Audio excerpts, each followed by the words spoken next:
color Yo, scheme. what? Oh yeah. Yo, that's fucking sick. Oh yeah, When did that get there? Christmas. Yeah, Liv got it for me. That's fucking awesome. Surprised you guys haven't DM'd about it yet. No. I haven't seen it. It's fucking sweet. Apparently it was $600 from China, which means God only knows how much it would have been in a I thought America. that. I'm looking at. America.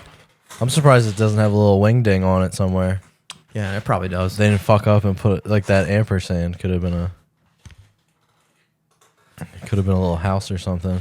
Oh, brother. I thought that was like $1,000 purchase. I mean, I would have thought that a neon sign was like a couple, maybe, I would have thought, honestly, 150. I didn't Like realize how $150. yeah, Yeah, because I mean, like sounds right. that's like what like a bar neon sign. They're probably not that expensive. I guess when you get it custom made, because most neon signs are just like, you get like a Budweiser one. Yeah. They send it to you. Or the lady with the 2 beers. Yeah. St. Dylan Paul. Mulvaney, yeah.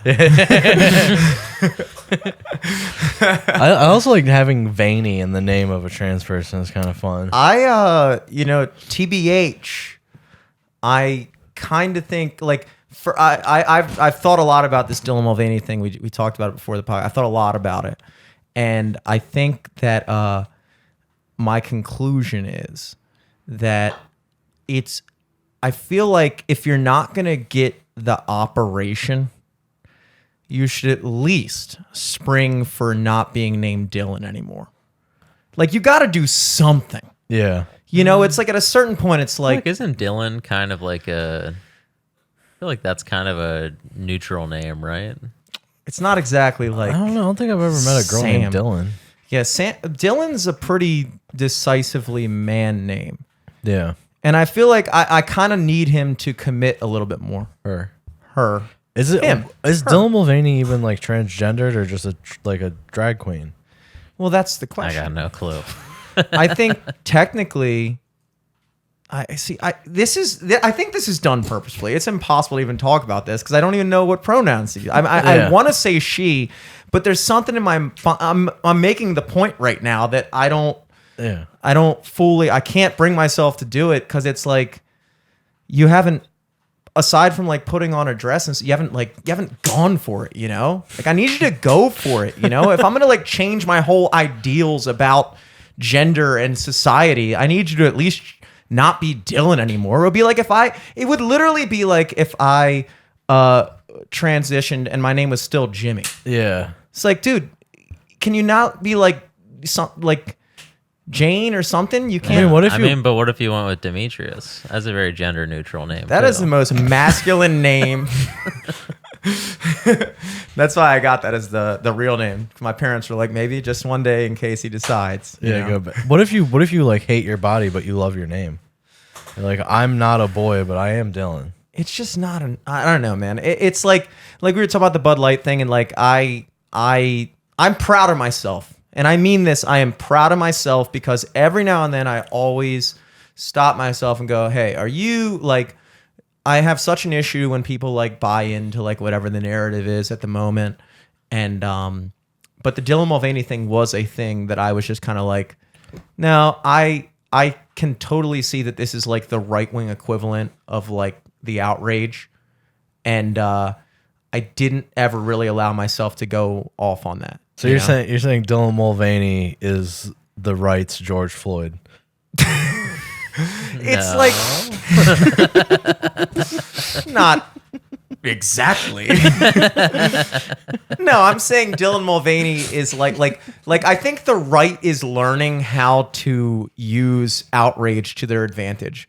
Because I think that the left has been really good at it. Oh yeah. And the right, and this is recent because the thing the thing that I've noticed is that it does seem to swing both ways, because back in the 90s, it was the right that was, oh my God, these rap albums are just parental advisory. Yeah. Like, and so at the time, the liberals were the when I was growing up, the guys that I looked up to as like the free speech, like, fuck you, I'm going to do what I want, I'm going to say what I want, I'm going to joke about what I want, they were the liberals.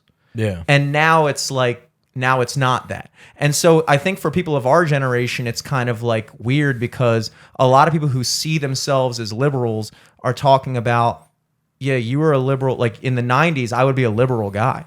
Yeah. But I don't think people would consider me a liberal guy now. Even though I feel like I kind of think the same way that a 90s Democrat would have thought. You know, just fucking do whatever, dude. Just Well, don't I mean, tell like me I the can't. parental advisory stuff, that was Al Gore's wife, right? I thought that was more. Tipper Gore. That was the whole thing. That could be true. And then he's a Democrat, so she's probably a Democrat. Maybe even then. See, I don't know. Like I feel like I've just I feel like all politicians were stupid as kids. Because like it was always like I think it was even Hillary Clinton going after like Mortal Kombat and shit. yeah. I think so. I think just generally everyone was more. Maybe I was gonna say more touchy back then, but there's no fucking way people were more touchy back then than now. I mean, dude, I watched Idiocracy the other day. Like Speaking of Crocs, that was '06, and the amount of jokes that they just make, like it was 06. yeah, 2006, Whoa. and Justin Long, Luke Wilson, Rita, what's her face, like they're in this fucking movie, and like a bunch of big names, and it's this mainstream comedy, and like Justin Long is the doctor in Idiocracy, and he's like, yeah, so basically your problem is you talk like a fag and your shit's all retarded. And that's like a joke, and it's like, dude, that whole sentence, you couldn't even imagine that. That was not that long ago. Right. You know, so it's kind of hard to be like, are people more touchy? Were people more touchy then? It's kind of like, I don't know. Maybe in the 90s they were, I don't know. But that seemed to be a big I don't think anybody was that touchy in the 90s. I think it was just the old people. It's always old people. But now the young people are. I saw a Facebook post from myself from like 2011 that said something along the lines of like, everybody says this generation's PC, but like I don't see it. Like everybody I'm around, it's been like 5 years later. You it's see like, it. oh no, it's there.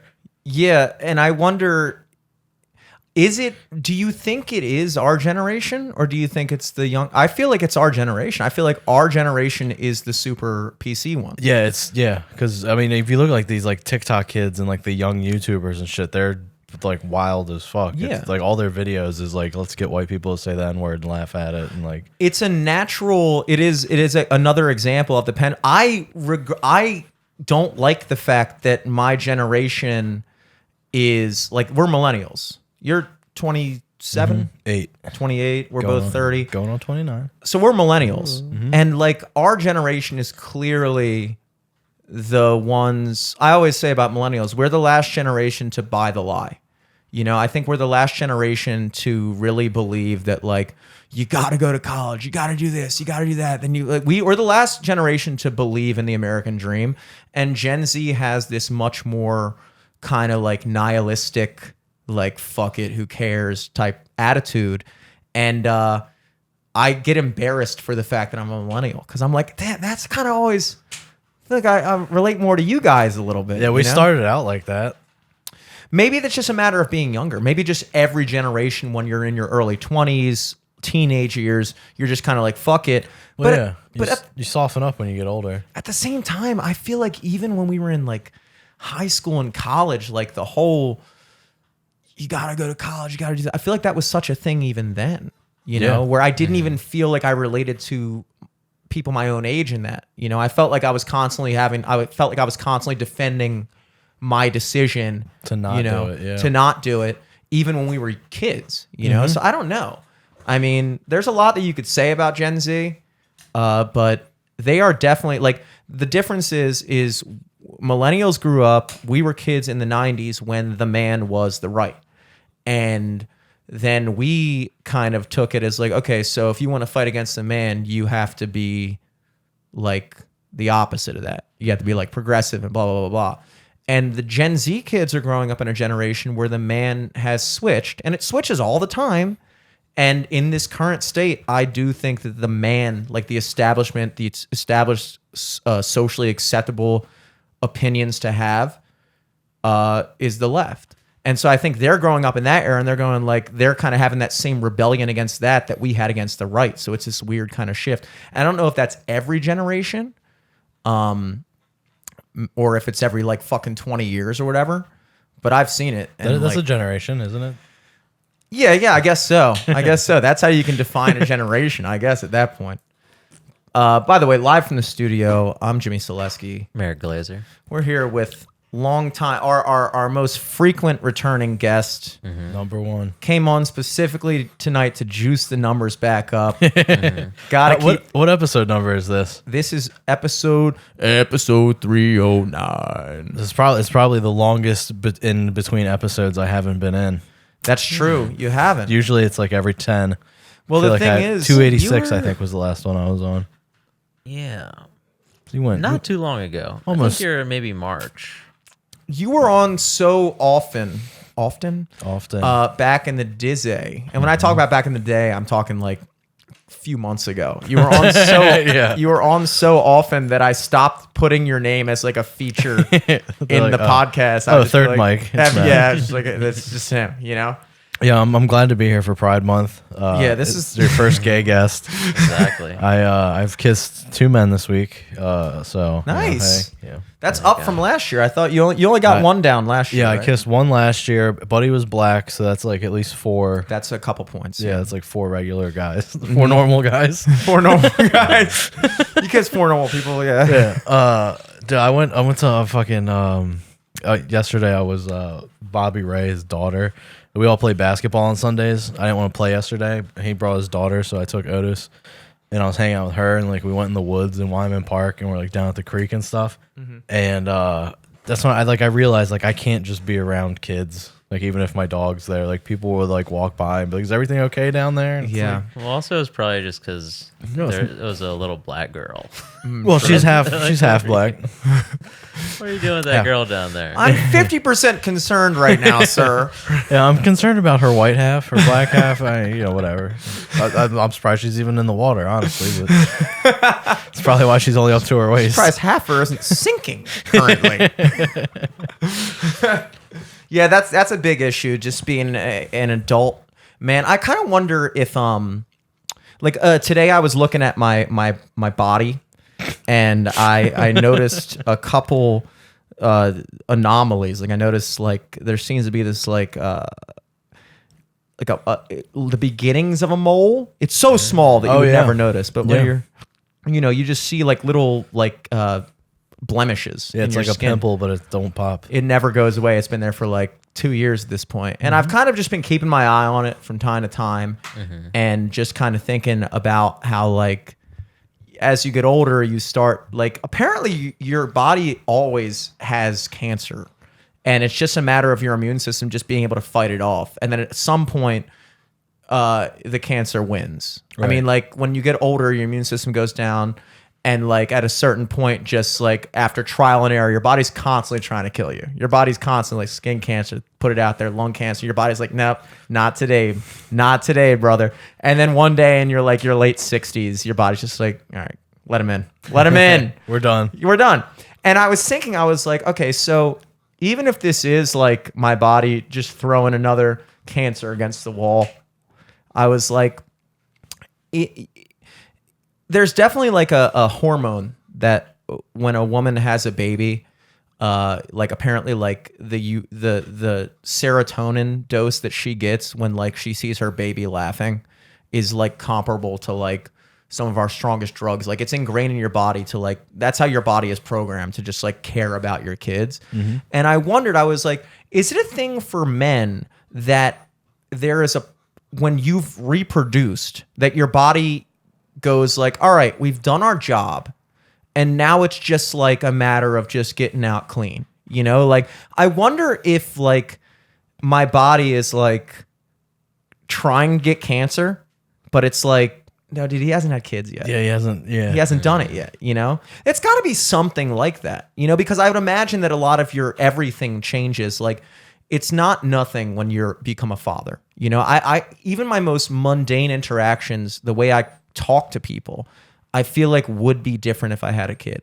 Like when I had some kind of like money thing with one of the places I play over the weekend, and just the way they were describing like their side of things, it kind of brought me back to when I was like 21 or 20, just starting out, and just kind of like acquiescing, just kind of being like, oh, well, I get it. Yeah, whatever. But then there was a part of me now that I've been doing it for a while. I pushed back and I was like, no, like I need this. Yeah, I have amount. cancer. I have cancer. I have cancer. I have a right? kid. Cancer. I don't have Do you kids. see this shit? I have cancer. Look at this. Look at this. I need that extra $50. No, but it's like, and then I thought, I was like, okay, so right now I'm a 30-year-old man and I'm getting to the point where like I can actually negotiate with people because now I'm in a legitimate spot where I could be like, look, if you don't want to pay me this amount, there's 7 other places that will. This isn't a matter of like, I want to keep playing here, but I don't need to keep playing. I wouldn't say that, but that's the standpoint that I'm going at it from. Like, you have a lot more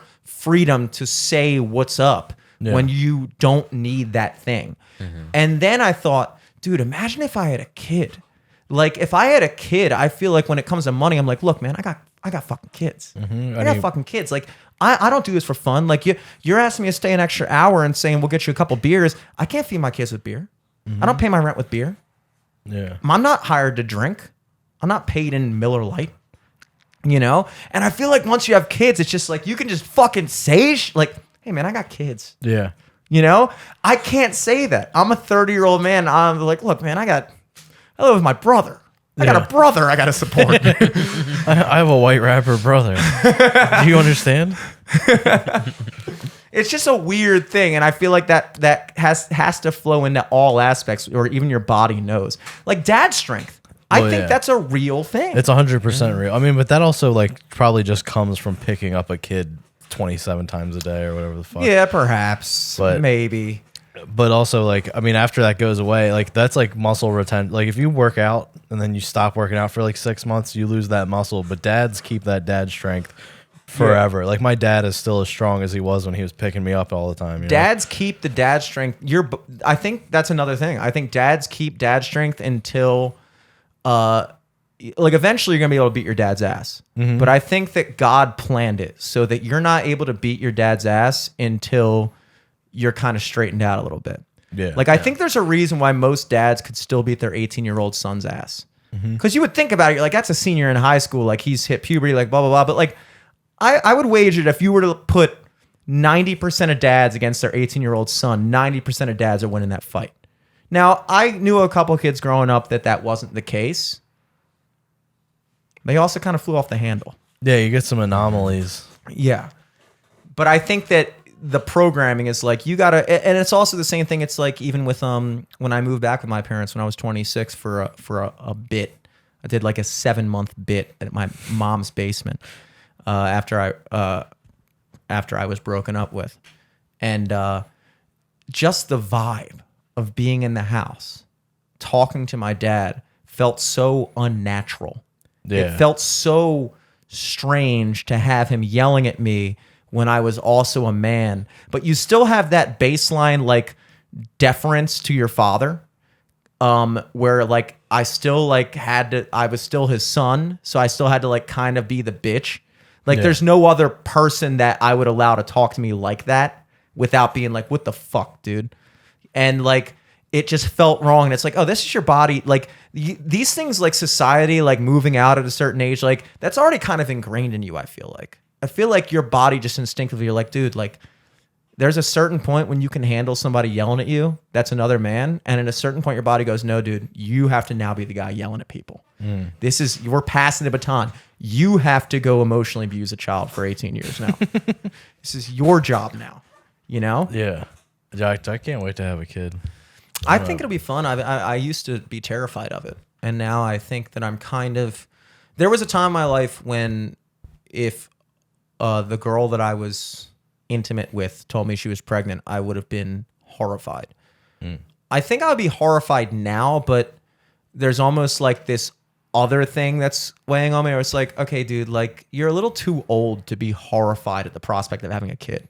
Like, it's okay if you're not ready yet, but like the idea of if you were to somehow become a father at the amazingly young age of 30 years old, this is not exactly, you're not exactly on Teen Mom. You know, like you're like, this is a normal time to have a kid. Yeah, probably the average age. Yeah. The exact average. And if you find a normal thing happening in your life at the appropriate time to be horrifying, then maybe that says more about you than the fucking situation. Yeah. Like I would be embarrassed to admit that I'm horrified at 30 years old. I couldn't even imagine talking to like a 26-year-old who has 2 kids and being like, dude, I'm 30 years old. I just found out my girlfriend's pregnant and I'm fucking horrified. He's like, dude, this is, what did you think you're doing out here? You're just here to fucking, I don't know. At a certain point, it's just like embarrassing. The only thing that like worries me about having kids is like, I feel like if you're gonna like, I want my kid to be a fucking. I'm sure everybody feels like this in one way or another. I want my kid to be like a professional athlete. Nice. But it's like you gotta have a kid. The girl's got to be like 17 for you to have that baby that's gonna be ready to fucking take on LeBron James. Yeah, we might have missed that window. We're approaching the window where our babies have a much higher chance of just being autistic. Yeah, or an accountant. Yeah. Which sucks. And my problem is I like older women, so like my odds are my baby might have a little bit of the thing. little stank on stanky it. leg. Yeah. Stanky legs, And stanky it runs brain. apparently it runs in your gene pool a little bit too, right? A little bit. Oh yeah, my kids are totally gonna be autistic. There's no ifs, ands, or buts about it. I mean, I feel like we should just make up a myth that just follows the mother's side. Kind of like how they do with balding. yeah. Well, I mean, if autism How, follows like, the the mom's wife side, has to, the wife's father has to pay for a wedding. Yeah. Well, that's my favorite myth. is that a myth though, or is that? I don't know. That's my favorite I see it social in custom. movies, yeah. Yeah, it should be. It should be that way. It makes sense, you know. It's very like going back to the days of like, you know, trying to get your daughter in with a good family by giving them livestock. Oh, Yeah. totally. Plus, dude. the husband's gonna have to pay for everything for her for the rest of her life. That's true, dude. That's like- true. I'm on the fucking ballot for every day after this wedding, dude. Just spot It's me. Spot me 30 grand this one time. Yeah, dude. Let me get a fucking DJ and a couple hors d'oeuvres. Yeah, you never have to get her a present Yeah, and I'll take care ever of it. again. Just one big party. Yeah, man. Dad strength. I did want to talk to you a little bit about this because this is what really inspired me to get you on. Okay. We first of all, shouts out to the Trap podcast. Shouts out R.I.P. Sig. Are you officially tossing RIP on it? Is it over? It's done? Yeah, I think so. You think so? I think so. What happened with that? What would you? I just fucking like working so much, man. And then also, I don't know, like we just kind of, I mean, we made it to like 100 and some episodes. That's twice we've made it to like 100 episodes and then just given up. So, I mean, it's RIP for now. I didn't realize that you had done 100 episodes prior to. It might not have been 100, but it was a lot. It was significant. I do Yeah. remember you guys had a lot of a backlog. Because it was 2014 to 2015, so it was probably somewhere in the over 35, Yeah. 50, anywhere 35 to 100. I don't know. Did you just like, because I know that you were, do you still have machinations to move to New York soon? Oh yeah, Okay. yeah. As soon as I can. I mean, I started getting subcontracting work and stuff, so I'm now making more money, and Nice. I have to move again. I have to move. What were you before? A subcontractor? No, I was just doing my own thing. Now I'm taking work from other companies. So you were a contractor before. Yeah, I was just a regular contractor. And now you're making more money Now as you're a like a subcontractor. vendor. Yeah, pretty much vendor, subcontractor. Like there's this other company, and they're trying to they want me to take on more work for them, but it's more than I'm making doing my shit. But it's just like I have to pay taxes on this stuff. Is so. it Windows stuff still? Mm-hmm. Nice. Nice. Like last month I got my check. It was like $4,800 for. Fuck I yeah. think I worked 9 days. Fuck yeah. So now you can So. actually afford the $30 a week. Yes. As opposed to me bending you over the barrel every fucking week. Seeing like 6 like requests in Cash App from Jimmy. It's like it starts out as for the podcast, and it's like question mark, question mark, question mark. And it's like, yo, it's only $30. First of all, let's be fair. I never hounded you that much. No, you didn't. You didn't. And it was Venmo. And it was oh, it was Cash App. Yeah. I'm just gonna say most of my late payments do tend to happen on Cash App. That, yeah. Well, yeah. not gonna say anything about that. There's a Just certain type of person that uses Cash seems App. to be the more common. Not a lot of my Venmo payments are overdue. I can't even pay on Venmo. I can only accept pay on Venmo. That's convenient. Yeah, it's very convenient. It's, I Hard don't to know. sorry, explain you to can- people. You can only pay me $30. Yeah, it was one of those things where like you have to like sign in your bank account and all that, and like when you do one of those apps, you like to sign in, they'll like send you. It'll be like two things of like 15 cents, and then you have to send it back, and that's how they know it's right. And I just never sent it, but I was like, sweet, 30 cents. I'll keep You You it. received the 15 cents, but you never sent back the other ones. So like, I guess this guy can only make money. Yeah, you I was can't like- lose money. Venmo, you fucked up. I just got a free 15 cents from you. Sorry, bro. My bank account is one way. Yeah. It's a one-way bank account. I don't know if you heard about such a thing. Yeah, I've been denied for like 5 credit cards in the past like 2 months. Really? Yeah, I was trying to get credit cards just to build my credit back up because buying that car fucked my credit up. Isn't that the funkiest fucking thing, dude? That like that's another myth. Well, it's not a myth, it's a reality that I wish was a myth, which is like if you're not constantly in debt, people are like credit card companies and Yeah, you're at creditors are like risk. they're like, dude, this guy isn't perpetually in debt. This is a major risk for us. Yeah. Yeah. I want a guy who's constantly on the chopping block for some amount of money at some time. You know, I I was always a ghost for a while. huh? I was doing apartment applications, and the like renter tried to run a credit check on me, and they're like, "I literally can't find you. Sick. Like, where do you live? Is this the right address? Is this the right spelling?" And I'm like, "Promise you, I'm alive. I'm alive. here. I have money to spend." Your credit score is undefined. Yeah, I had one credit card that was like for $500, and I never used it. I made a habit of using my credit card for everything and then paying it off in full at the end of every month. And That's then, what I want to do. you know, and then like I had a rewards card. So basically every $100 that I spent, I got a point. Or maybe it was $10 or something like that. No, it was every dollar I spent, I got a point. But then you would need like 1,000 points to be able to cash in on $100 rewards. So it's basically like I got 1% cash back. Like for every dollar I spent, I would get 1 cent back in rewards. And I was like, well, I'm kind of fucking over the credit card company right now because I'm always going to pay this shit on time. And then winter happened and all my gigs went away. And then all of a sudden I was just looking at my credit card statement being like, how much of this can I pay? And then paying that. And then you just see that interest every fucking month. Oh, $60 here. How much interest is your credit card? I feel like they purposely don't want you to know. Yeah. I have to like call the president to find out my rate. It's insane. It's like the numbers. The thing that doesn't make sense is, and this is talking about myths. This is one of the biggest hoaxes, in my opinion, on society is, and you can watch a lot of Black Israelite content on this too. Compound interest. It is such a weird concept. This idea that I owe you $1,000. And then you go, okay, I'm not just going to charge you 10% interest. I'm instead going to charge you 1% interest every month or so until you pay it back, at which point now you're paying interest on the interest. So you originally gave me $1,000. And then as in exchange, you said, well, I want 10% of that money I lent you back. Instead, they're going, okay, I gave you $1,000. And then I charge you interest, and now it's $1,010, and now I'm charging you interest on that.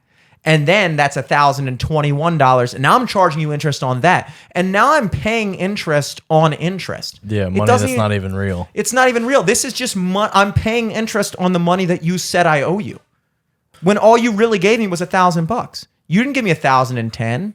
That's just and that was, I don't want to get too deep with it, but the more often you compound interest, like you make, okay, so let's say if I were to charge you, if I lent you $1,000 and I offered you the deal of 10% every 12 months, every year, or 5% every 6 months, or 2.5% every 3 months, which would be the better deal?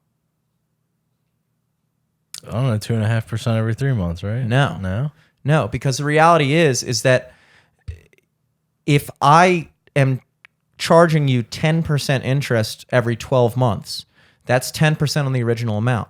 versus if I split that up 4 times over the year, 2.5% every quarter, I'm now getting 2.5% the first one, and then I'm getting 2.5% of that 2.5%, and then 2.5% of that, and then 2.5% of that, which winds up being more like fucking 13 or 14% after all is said and done. So what credit card companies do is they basically compound interest like every fucking month, as opposed to a year. And so you're looking at the lower interest rate going like, if they were to tell you, which is why that law was passed, why they have to start advertising as APR, which is annual percentage rate, which is just basically to give you an idea of how much you wind up paying at the end of the year. If you have a credit card that's 20% annual percentage rate, in reality, that means you're being charged at about 2% every month or less, maybe 1% a month. But after 1% a month, it winds up being you're paying 20% on that original thing. Right. That's such a weird thing that they just get away with. Like when you're doing a mortgage, it's like, if you really think about it, it's like they'll calculate the mortgage and you look at these mortgages like you buy a house in Fed Hill if you're an idiot and it's $500,000 for a townhome. And then if you look at how much you wind up paying after the end of that 30 years, it's like triple the amount. Right. Versus they just said, oh, here's the $500,000 loan, 10% interest. We make $50,000. That's pretty sweet. No, we want to make $1 million off your $500,000 loan. You have to pay us in interest twice as much as the value of this house. Yeah, that's what they're doing to me with my car. My car was like $15,000, and then like after the loan, like I put 10 down. And then after the loan and everything, the car is going to end up being like $30,000. So they're making double. The bank is making $15,000 as well as the fucking car dealership. But I'm gonna pay that shit off before the interest hits. Oh, they hate when you do that. Yeah, they want you to pay the minimum so bad. They want it so bad. They're just like, no, come on, just pay us $100. You'd only want it paying triple the fucking amount. Yeah, all my parlay winnings from last week. I just put $5,000 into. We're gonna get into parlays. I just want to say I put $5,000 into my car, so now I only have $6,000 left to pay on it. Oh yeah. I want to say before we get into real money, let's just close out. Let me put my crown on. Fucking fake money. When they give you that loan, that money, it's not real money. Like when you get a loan from a bank, they just go like, okay, here's like if I go to the bank for like a car loan for like $20,000, they just put in your account $20,000. It's just like a number on a computer. They don't, but they still have that $20,000 to loan out to somebody else too. So we tend to think of it as like, oh, they gave me the money, and then now that money is with me. But it's like, no, they didn't give you the money. They just gave you like a number, and then you use that number, and they continue to still have that amount of money that they're still operating off of, and they're operating off the idea that you're going to pay that back, which is why the fucking housing market collapsed, because it's not even real money. Like when a bank would give out a loan for a $400,000 mortgage, they're not taking $400,000 out of their fucking vault and putting it in your bank's vault. They're just going, okay, yeah, your $400,000 loan, you owe us $1.2 million in 30 years. So we're gonna get that for sure. Well, I mean, isn't the bank technically paying the people that you're buying the house from? Yeah, but they're not even like they're putting like I guess what I'm saying is the whole. I didn't want to get too deep into this because I might paint me out to be a fucking idiot. But the way I understand it is there is what's called fractional reserve. We were watching videos about this before. Fractional reserve banking. And what that is there's a rule in banks that says that for whatever amount of money you have that you're loaning out, you only actually have to have 10% of that on hand at any point. So if I have $100 in actual cash money, I could loan out $1,000 in fake money. You know? And then what happens is I give you that $1,000 loan. So I put that $1,000 loan in your hands when I only had 100. Like if you come to me, okay, let me put it this way. I'll try to make this as simple as possible because it's easy to get lost in the weeds. If I go into my bank with $1,000 check and I deposit it into my checking account later that day will say $1,000, right? Now, the bank, if you go to that same bank and go, hey, I need a $900 loan. They go, sure, yeah. Now they put $900 in your checking account. Do I have $900 less in my checking account? No, I still have that $1,000, and now you have $900. Where did that $900 come from? Because if I write a check for $900 out of my bank account, it's still there. It's not like they go, oh, well, he's not going to fucking come. So, okay, I look at my checking account the next day and now there's only 100. And they go, yeah, we gave it to that guy. That'd be funny as shit if that's how it actually worked, though. It would be funny as shit if that's how it actually worked. It would also be more real. Yeah. Because in reality, what they're doing is going, yeah, no, you got 1,000 still. We took 900 and gave it to that guy, and now that guy has 900, and now you have 1,000, and then you go and pay another guy 900, and they put it in their checking account, and now that guy has another fucking however many hundred, and now off of one $1,000 deposit, I have 1,000, you have 900, that guy has 820, the next guy has this much. It's like, now we're talking like multiple thousands of dollars that is all fake money, fake IOUs. Yeah. You owe me 900. He owes you 800. He owes you 700. Meanwhile, all this money is going to China. Exactly. And we all owe China 6 trillion. So collectively. Do banks send each other real cash eventually? I don't think so. I think cash is obsolete. Here's a fun fact for you. Of all the money that is in circulation in the United States of America, less than 3% of it is actual physical money, cash money. If you took all the cash that exists in the United States, every coin, every piece of paper, bill, whatever, that would make up less than 3% of all the money that exists in computers on paper as like some idea, just some number in your bank account. So 97% of the money that exists in our economy is just a number on a computer. It's not real money. When money started, you would go and say like, that was the whole idea of the gold standard. People didn't want to fucking walk around with fucking gold everywhere. It's heavy. If I want to pay you $100 worth of gold, I got to fucking put $100. No, fuck that. So they would give it to the banker, and the banker would say, okay, great, dude. I have your $100 of gold here. So here's a paper that says that if that guy wants to come in at any point and get that gold, he can get it. But then they realized, they were like, wait, nobody's ever coming in and getting this gold. They're just starting to trade the paper and just treat that like real shit. So then they started going like, well, why would I only loan out? Why would I only put out $100 worth of paper for this $100 worth of gold when nobody's ever coming for the gold? No. I could loan out fucking $1,000 based off this one thing. And then you wonder, how does it ever get to the point where the money, the paper money at one point in the history of our country used to actually represent all the money that existed. Right. There was no computers.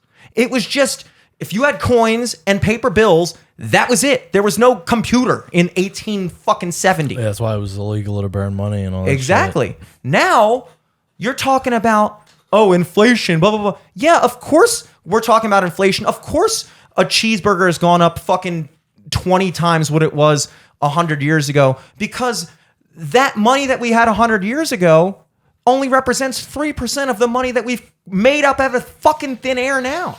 So where did all the gold go?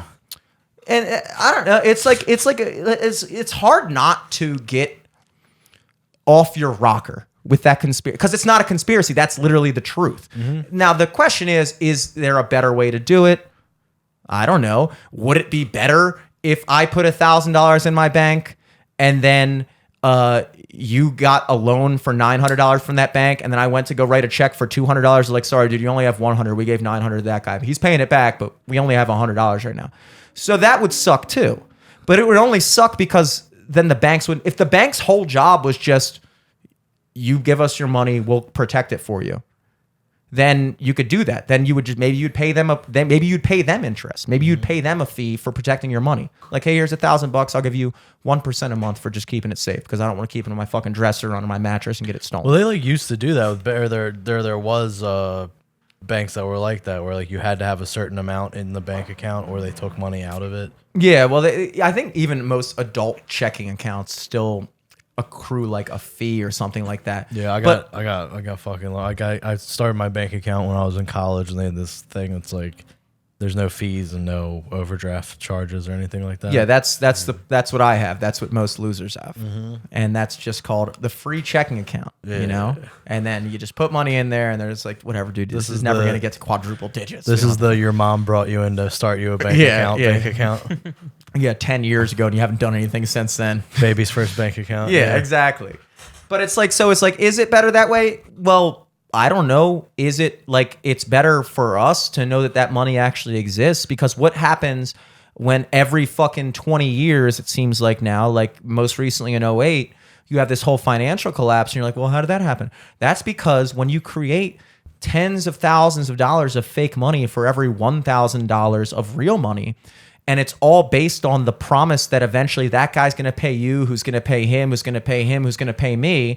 And then if that one guy doesn't pay you, then this guy's out $900. This guy's out $900. This guy's out this much. And now all of a sudden the bank goes like, dude, I know your bank account says you have $1,000, but we don't have 1,000. We don't have any of that shit. And when everybody goes in to go like, dude, I think the system's collapsing. I want to cash out my account. I want that $1,000. They go, yeah, we had like 20 people come in today and all asked to close out their accounts and we're out of money. Yeah. And then what happens? People start jumping out of windows, dog. Then the government comes in and goes, luckily for you, we insure all depositors. And so what happens is the government pays out all the banks for all the money they owe their depositors, and the banks get off scot-free. And where does that money come from? Does the government have money?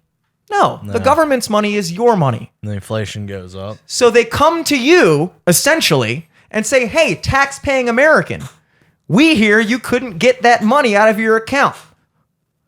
So we're going to take some money that you paid us in taxes and put it in your account, and there's your money. And it's like, that was my own money. Yeah, and then you get taxed on it again. Yeah, you just took money from me and gave it to me and said, here you go. And now Social Security's out, and now fucking inflation, now you pay more in rent, and now food costs more. And then the banks go, oh, thanks a lot, dude. We'll just continue making fucking crazy. And this is why I wanted to get to this before we get into the gambling thing, because the biggest stipulation that I feel like is very important to make about gambling versus Vegas versus Wall Street. The only difference between Vegas and Wall Street is they're both gambling. The only difference is when Vegas fucks up, when you fuck up a bet, nobody else loses their retirement.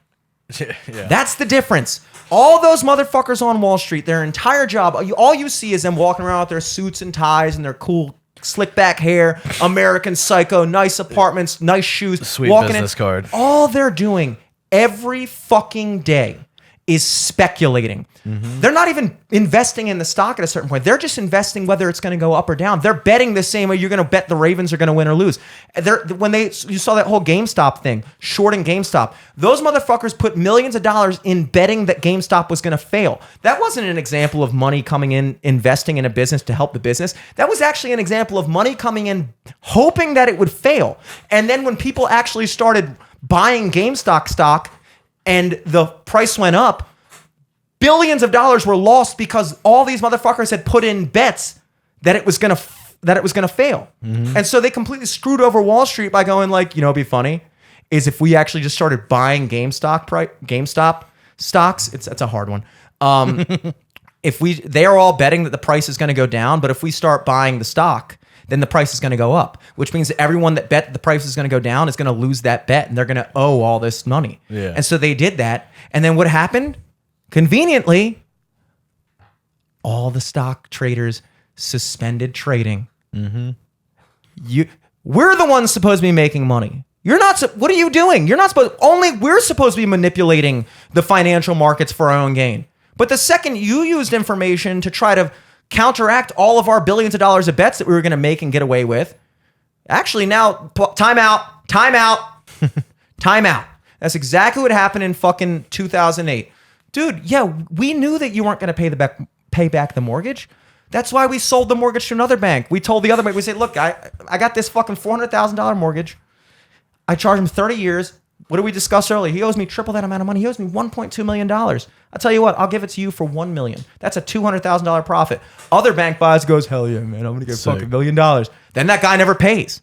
Now all of a sudden that bank's stuck with a fucking $1,000. They were all just fucking taking shit and going like playing hot potato with it. Whoever winds up with the mortgage when the whole system collapses winds up going under. And so all these fucking banks like Lehman Brothers and whatever, the ones that ended up with them, they went under. The government stepped in and said, no, we got you. Taxpayer money, pay it off. And that, so they didn't pay a cent for it. We did. And now that's why prices are continuing to fucking rise and everything is going up and the living standard goes down. And it's fucked up because people have this such, I promise I'm getting to gambling, but people have this such different view because of the way we've been, it's similar to the way that we were raised to think about weed versus alcohol. When if you really think about it, even though I've never been a weed guy. Speaking of which, you got rolling papers, Eric? I brought a little bit. Oh, that's a sick shirt, by the way, Eric. Brought a little bit of marijuana. Rick with Rubin? me. Sweet. The Rick Rubin edition? Yeah. I sat on it. It's all flat from my butt.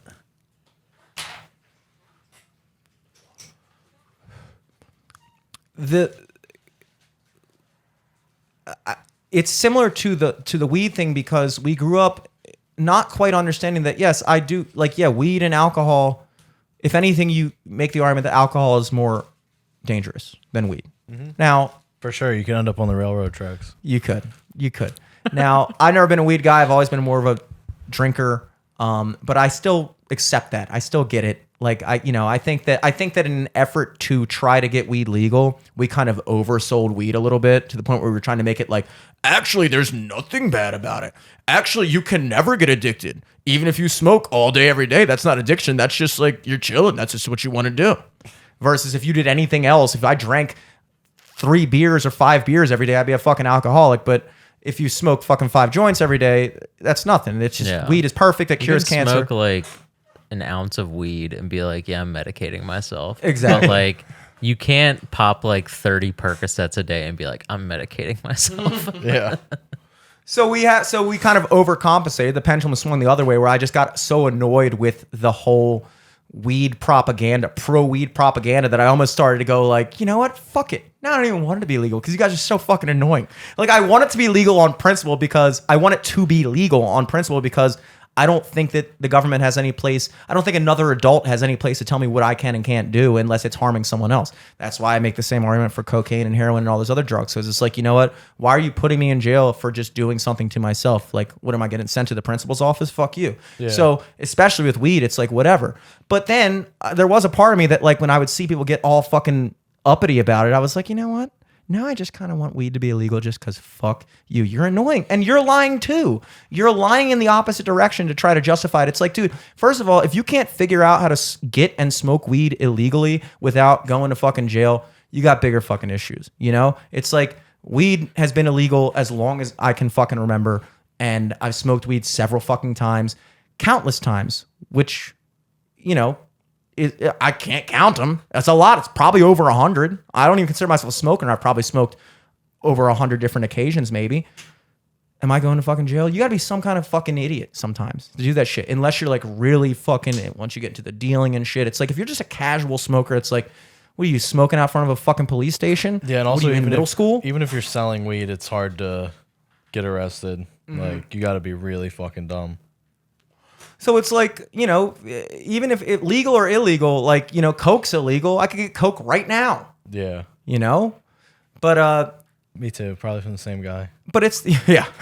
Oh, definitely. Yeah. But going back to the whole like money thing, it's like, I think that that's similar to the way that we perceive of Wall Street versus Vegas, is because we have this like, I don't know what the word is, like refined kind of like, dignified view of stock trading and investing and I'm in a hedge fund. What's a hedge fund? They dude? wear suits and they have Yeah. fancy cars. And Yeah. What's a hedge fund? You give your money to a guy who's really good at fucking gambling on stocks, and you're going to be able to make money in the market regardless of if the market goes up or down, because if the market's going down, then you just bet that it was going down and you won your bet. And that's all it is.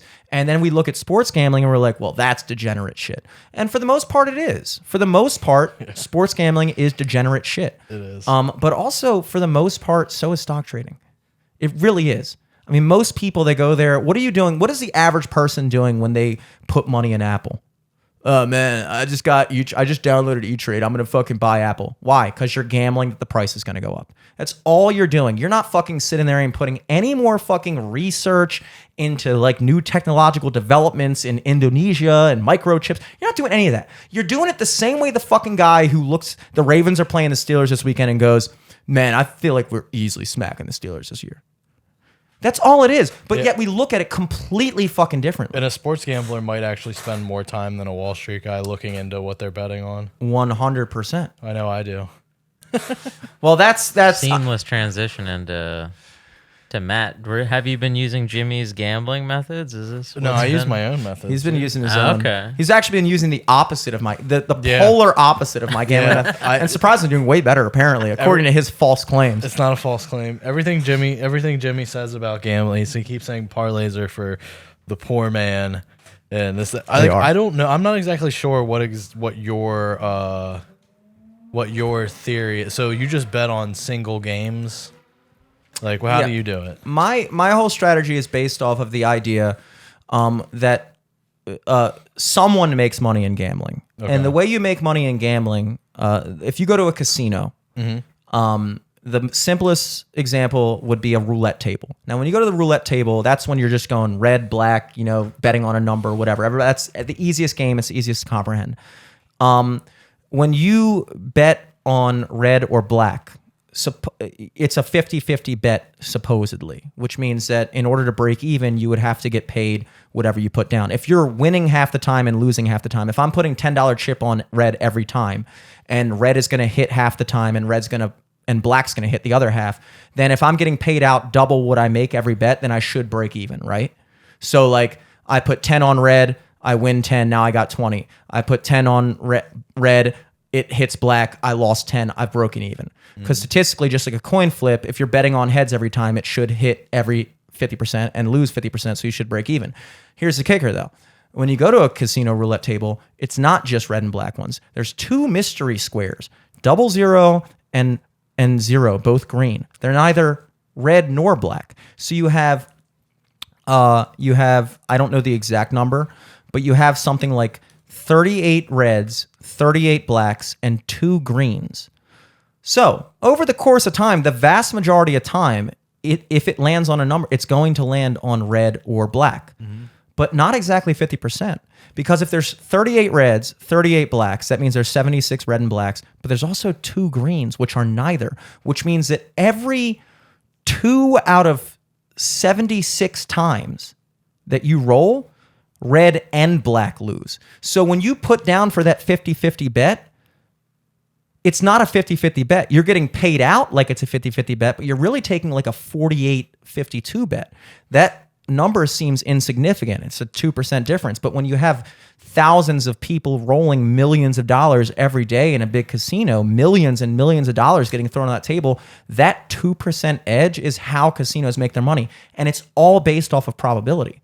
It's all based on the idea that any given guy could walk in there and hit a lucky streak. You could walk in there and get 7 reds in a row. That doesn't mean it was statistically probable. It doesn't mean that that's a good game plan for long term, because the law of averages suggests that if you're playing something with 48% odds, even if you do hit a lucky streak and you get 4 in a row, if you play that game long enough, you'll hit at 48%. Yeah. And if you're hitting at 48%, that means you're losing money. So gambling is when you go in there hoping to get lucky. Gambling is when you go in there going, I'm going to put it on red and I'm just going to hope that it hits red. Even though I know that if I play this game over this course of 200 rolls, that eventually I'm going to wind up losing money, I'm hoping that today I get lucky. And that's how most people gamble. You go to the casino, you're drunk, you go there, it's open all night, you go there, maybe you get a couple free drinks. They're giving you literal free drinks to keep throwing money because they know the longer they get you to stay there, the more they've increased their probability of eventually that law of averages kicking in and you're going to lose your ass. Yeah, but well- it's also like that Instagram meme where it's a guy mining for diamonds, and there's a guy who quits right before he gets there, Another guy and comes then in. a guy comes in and Yeah. gets it. Yes. Yeah. Oh Or yeah. the guy that doesn't give up. the guy who doesn't. Yeah, And that's me. And that's I'm the guy who doesn't give up. That's also what's called the gambler's fallacy, and this is the hardest thing to get over. And I'm still not sure I'm over it. Well, But- because you haven't won yet. I haven't won yet. Matt Once I- won. Yeah, I'm getting all your winnings from not doing what I'm doing. Yeah. That's true. That's true. The gambler's fallacy is this idea that if you flip a coin 10 times and you've lost every bet in a row, you sit there and you go, I got it. It's gonna there's be this no time. fucking way I lose 11 in a row. And here's the difficult thing to conceive. And the best way I could explain this fallacy is it's really hard because intuitively, even if you talk about the law of averages, which says that over the course of infinity, if you flip a coin for infinity times, it will average out to 50%. That does not mean that every 100 rolls, you might not hit one where you get 70 heads and 30 tails. It doesn't mean that at all. It just means that if you go long enough, it will eventually average out. In fact, you would think that 50% odds, a 50-50 coin flip over 100 rolls, that the majority of times you would get 50 and 50, 50 heads, 50 tails. And that is true. That is the most likely occurrence. But the actual percentage chance of getting exactly 50 heads and exactly 50 tails over 100 flips is about 8%. It's still the most likely because getting 49-51 is like 7.9%. But the likelihood of all these different outcomes is it's almost immeasurable. It's just over the course of time. And so people, if you're betting on red and it goes black 7 times in a row, people go, dude, black just hit 7 times in a row. Red is due. Red is due. It's not due. It's not any more due than it was on that first roll. And that's hard to conceive of because you're thinking like, but it should average out. But it's like, yeah, but over the course of infinity. If I told you right now, I said, hey, Matt, I'm going to make you a deal. I got a gun to your head. You're tied to a chair. And I say, Matt, I'm going to flip this coin 100 times. If and only if I manage to get 100 heads in a row, I will kill you. You obviously that's not ideal situation. Obviously, you would prefer not to be in that situation at all, but that's pretty good odds. What are the odds that I'm going to get 100 heads in a row? Right? So you're sitting there like, all right, I guess I'll take those odds. Fine. If that's my only choice, I guess that's not the worst thing in the world. What's the odds? So I flip heads. You're like, oh, well, that's not good. I was kind of hoping for tails, but you still got to hit it 99 more times in a row, motherfucker. I'm flipping heads, heads, heads, heads, heads. All of a sudden, I've somehow managed to get to 99 heads in a row, and it's down to the last flip. Intuitively, you can perceive of the fact that you're nowhere near as confident as you were before I flipped those first 99. Right. Because intuitively in your mind, you know that actually it's down to a 50-50 flip. And that's the difference, is that once something has happened, the probability resets. You hit 7 blacks in a row. The probability of it hitting red has not gone up. It's still 50-50. You hit 99 heads in a row. The probability of hitting a tails on that 100 flip has not gone up. Right. It's still 50-50. And so many people, if you want to be good at gambling, you have to bypass all those degenerate thought processes. I almost said bless you for some reason when you dropped. That was a whiff. You dropped the rolling papers. I was like, bless you. But so your theory, your plan of action is parlays. Yeah, I have no. There's no like, there's no science to it or anything. I'm like, okay, I look, I see what I think before the game start. I never bet. I've only bet before the games start, maybe 40 times. I won once. Okay. But what I usually do is I write down who I think at the beginning, and then I wait for the games to start, and then I usually wait, if it's baseball, I'll give it like 3 or 4 innings, basketball, a quarter or 2, see what's up, and then I place my bets. Interesting. So you actually you come up with a winner in your mind, and then you live bet halfway through the game. Yeah, and also like I only bet about during football season. I never bet on football because I don't care or know. I care about football, but I don't know that much about it. What do you think the significance of picking the winner beforehand in your mind versus just watching the game and just Well, that's the thing is like because it's sports, it's people, it's like you said, it's not completely random, but there is that element of like these are all individuals with their own lives that they're going through, and it's like you'll. It's like let's say in baseball, it's like a really good team. It's the fucking Astros versus the Athletics, right? The Athletics suck nuts and the Astros are so great. But who knows? Maybe that day they come out, like on paper, it's like the Astros best pitcher and blah, blah, blah. And it's like, okay, you're instinctively going to say the Astros, but then you see, that first inning, who like the Astros kind of like lollygag on the field, Athletics are sprinting. And it's like, oh shit. Like, even if the Athletics don't win this, they're definitely going to beat the spread or whatever the fuck, or the over under or whatever. So it's like that's where I do a lot of my I bought the fucking MLB TV app so I can check in and watch the games, and it's called sweating the games. Yeah, the first time when I won a bunch of money, that was the first thing I did is I bought the MLB thing for a year, the NBA thing for a year, and ESPN Plus for a year. It was an investment. Yeah, so now I'm like, now I can actually see what's going on, and still I lose probably 90% of the time, but when I win, you win big. Yeah, and I'm not like betting crazy I keep. You're putting in for plus. It looks like plus 5,000 parlays or something. Parlays that where if you win, you make 50 times whatever you bet. Right. Yeah. And the biggest one I hit was a 13 plus 13,000. Plus 13,000. So on $20. For betting novices, I gotta dip real quick, but feel free to continue, guys. Oh, okay. You're going home? Yeah, I gotta go pick up food before our place closes. Okay. Yeah. But it's always a pleasure, Matt. Good to see you. Sorry I was late. It's all good. Yeah. Love you. Feel free to keep going. It's all good, brother. Where are you getting food from? Towson Best. Oh, yeah, they do close. They are the best. All right, man. Peace. Oh, I think we should just wrap up now. And he shut the door, dude. Eric. No. Can you open the door? No, he's going to Towson Best. Can you open the door? Thanks, dude. Bye, Eric. So with the parlay thing, the other thing also to consider is a lot of my winnings come from cashing out early. That's actually very interesting. I've thought a lot about that. I hit 100% of the parlay and win like a giant chunk of change. That's happened probably 15 times. And giant chunk of change being like $750 or more. So I've thought a lot about employing the cash out option. It's because on DraftKings recently, I don't know if you've seen this, but they've been doing a lot of 2-run early win bonuses. Yep. Where you could bet a money line bet on a baseball team to win, but if at any point during the game they're up by 2 runs or more, then you are instantly paid out for the win, even if they wind up losing that game. And I found that to be really obviously the 50% profit boosts they do are amazing. Sometimes I wonder how DraftKings is even doing all this.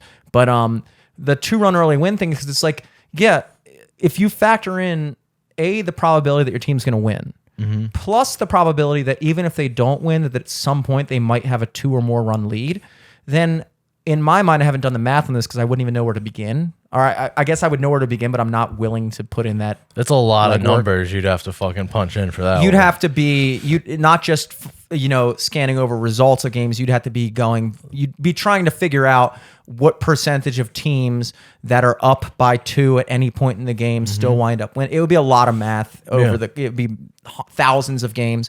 But I just kind of have been working off the assumption that it's a pretty good deal. It is. And it's worked out. There have been a couple times where it hasn't, but for the most part, I'd say I'm up on those bets because we call it O's tax. Me, Black, Lucas, and Dom, we call it O's tax, where every day we just throw money on the Orioles money line to see what the fuck happens. Okay. Yeah. Hey, you odds are you're going to win more than 50% of those bets this year. Yeah, absolutely. But the thing that I guess what I was trying to figure out is a very important method. And again, I'm talking to a guy who's actually net positive on betting. I'm currently a little down. and I mean a very little bit. I wish they had a thing. They keep track of how much you they don't technically keep track of how much you won, but the tax form you're gonna have to get is how much you won, and they show you every time. Like you can look through all your wins. Yeah. You know what I mean? And it's pretty easy to calculate that, but they don't tell you how much you've bet, and that's what I want to know because I don't know. I know I'm up, but I don't know how up I truly am because I've had some fucking real bad degenerate. But like there was one where I won, and this is like a dangerous game that you play. And I'm not trying to say I'm like the best gambler or anything. I do get very lucky, but like there was one I won like $4,000 in over like 5 days. And then that weekend, it was during March Madness. Mm-hmm. And that weekend, I was like, I'm going all like, these are fucking lock. This is fucking. I lost like 2,500 and Jesus, and just on the fucking Saturday Sunday of a March Madness. Wow. And I was like, this is a very, very dangerous game I'm playing. And then in my head, I'm trying to justify it. Like, well, it was free money. It wasn't your fucking money anyway. Yeah, like, it was money that you... Yeah, you won $4,000. You bet that was a $25 bet. You won $4,000 on, and then you lost 2,500 of that $4,000. Like, and that's not a totally wrong way of thinking about it. But then eventually, that 1,500 that I had goes away, and goes into back into betting, and then I come out with $7,000, and it's like, all right. So it's like, how much of my own money have I actually lost versus how much money of what I've won? Well, that's why it's very important if you're going to be doing it, the amount that you're doing it. I cannot recommend enough tracking your bets. We should make an app. It's called Google Sheets, man. That's the app. I'm on Google Sheets, and I could tell you every amount that I've wagered every day, what the odds I took on that bet were, the winning percentage of that bet, all those things since I first downloaded FanDuel in November. All that data is there. And does FanDuel do a cash out? Yeah, I think pretty much every sports book that I can think of does. Oh, all right. And what you notice is that the reason why sports books aren't losing their ass when they do this is because they understand that you can get lucky on a parlay. They understand, like when I fucking randomly, I texted you, I posted in my Instagram story, it's the biggest win I ever had to date, when I put $10 on a plus 9,000 bet and it hit. And I didn't even know it hit until I was on a losing day. It was been after like 4 days of losing, and I was just tracking my bets that night, and I saw that I won, and I was just like entering it in, and then I looked again, and I was like, wait a second, does this say $900? Did I just hit $900? And apparently then I told Lucas, he's like, holy shit, you put money on that? Like, dude, that I was just reading an article about that. It was I think it was Northern Illinois or Northern Iowa or some team like that that beat like some like big name. It was college basketball this past season, and they were plus 31.5 underdogs. Yeah. For gambling novices, that means that the spread was 31.5 points, which means that they considered 50-50 odds to be, do you think this team will keep the game? Are they going to lose by 32 or not? Are they going to, do you, like, we're giving you coin toss odds on whether or not this team is going to lose by more or less than 32 points. It's like, and that's a dramatic amount. It's a dramatic amount. And so naturally, if you just took the straight money line odds, which is the money line being, of course, like you bet your money, and if they win outright, obviously, you bet on a team that's favored to win, and you get paid much less for your bet. I know you understand this. I'm just for anybody listening. I get it. And so, like, if you took the money line on that, I think it was paying out at like minus. College basketball is where you see the most ridiculous payouts because it's such a $20 and you make 15 cents. Absolutely. Yeah. The biggest money lines you'll see in baseball this season, for instance, is in athletics games. They'll $250. Yeah, any game that you'll see a team playing the athletics, you'll get paid out at minus 250, which means you'd have to bet 250 to win 100. Which means if you bet 25, you'd win 10. Which means if you bet like $10, you'd win like cents. Yeah. Or like in that case, like a couple bucks. But in college basketball, you're talking about minus 10,000, which means literally you'd have to bet $10,000 to win 100. And that's because it's considered such a likely turnout that that's going to be the case, that why would we pay you out any more than that for taking that bet? Yeah. What I tried to figure out the thing with college basketball too, from watching college basketball, is that might be the most clearly rigged sport of any sport I've ever watched. Those players know the fucking spreads. They know and they give a fuck, dude. I would bet on Tennessee, and they're like a big team, and you see they're playing like a smaller shitty school, and the spread's like plus 17, or 17 and a half is the spread. And I'll be watching the game, and it'll be like 2 minutes left. They're up by 12. A minute left. Now they're up by like 14, and they're fucking quick early in the shot clock, pulling threes. Yeah. Dudes are offensive rebounding, and you're like, bro, you don't need to be doing this. And it sounds You like don't need to be doing sounds like a joke, but if you think about it, because college sports are so mismatched in that way, and they're not getting paid enough. yeah, you put yourself in the position of the college players. It's like, dude, okay, we're fucking Kentucky and we're playing fucking UMBC. The spread is minus 25 or something like that. Like, the only thing that would make this game even fun for us is to try to beat the spread. Well, yeah, that too. I'm just more thinking about how they all have. You think they're betting on themselves? Not even they are betting, but the money. Like, have you ever heard of like what do they call them, bag men, in like college football? So like big schools, they have these people set. Laramie Tunsil was a guy, offensive lineman, and he got caught up in college with this, which all like so. Colleges will have these donors or whatever to the programs, and then there will be these bag men, which is just like some random guy hired as a middleman to deliver the athletes the cash that they're not supposed to get. So it'll be some guy hitting them from a burner phone or whatever. And odds are those donors, those people that are already paying these players, are fucking gambling on the fucking schools they like. I mean, these are multi-million-dollar people. They gamble. They love to gamble, especially if they're college football fans. Yeah, like, of course. Yeah. So like, I wouldn't be surprised if the bagmen for these college basketball players are like, yo, you fucking, spread. Look at the spread tonight. You gotta keep a little eye on that. Yeah. Well, these are all things like that's definitely like. I think it would be more insane to assume that's not going on. And I think when you talk about the amount of money that's funneling through. I think when people take this tack, we're like, I mean, that's a nice theory, but come on. It's like, no, the nice theory is that, no, that doesn't happen. That's the cute theory. Yeah. The cute theory is that, these NCAA, which is making hundreds of millions of dollars every season and just now even has to pay anything to the athletes because they've been coasting off of the idea that, well, you get an education, you get a college degree. Yeah. And it's like, okay, yeah, those guys who came up with that fucking racket haven't thought of other fucking rackets and the people that are all involved in the thing. What I was, I guess, getting at with the parlays is the way that I kind of formulated my system was I wanted to figure out how much these sports books are juicing the bet.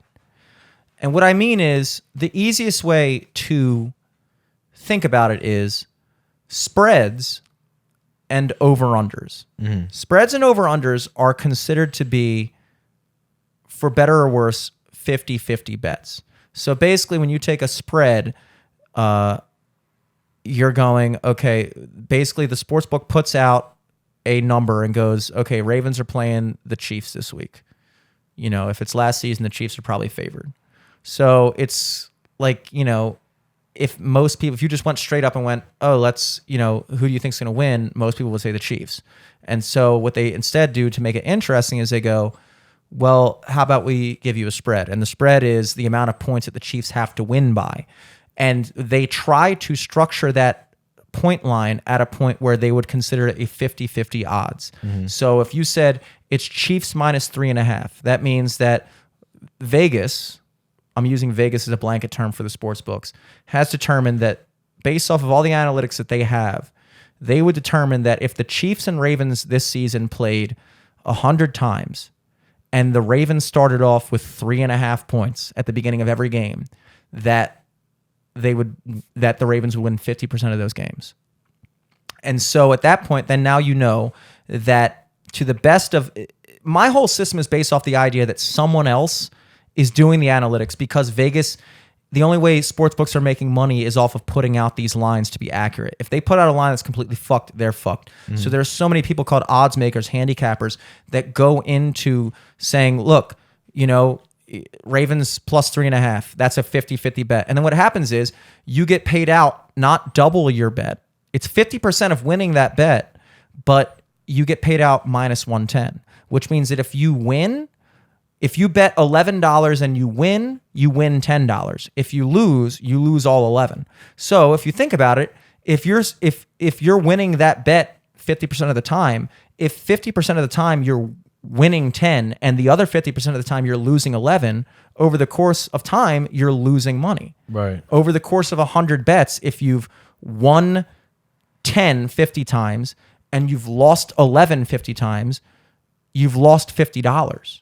And so that's the juice. The juice is that extra 2% that they're getting.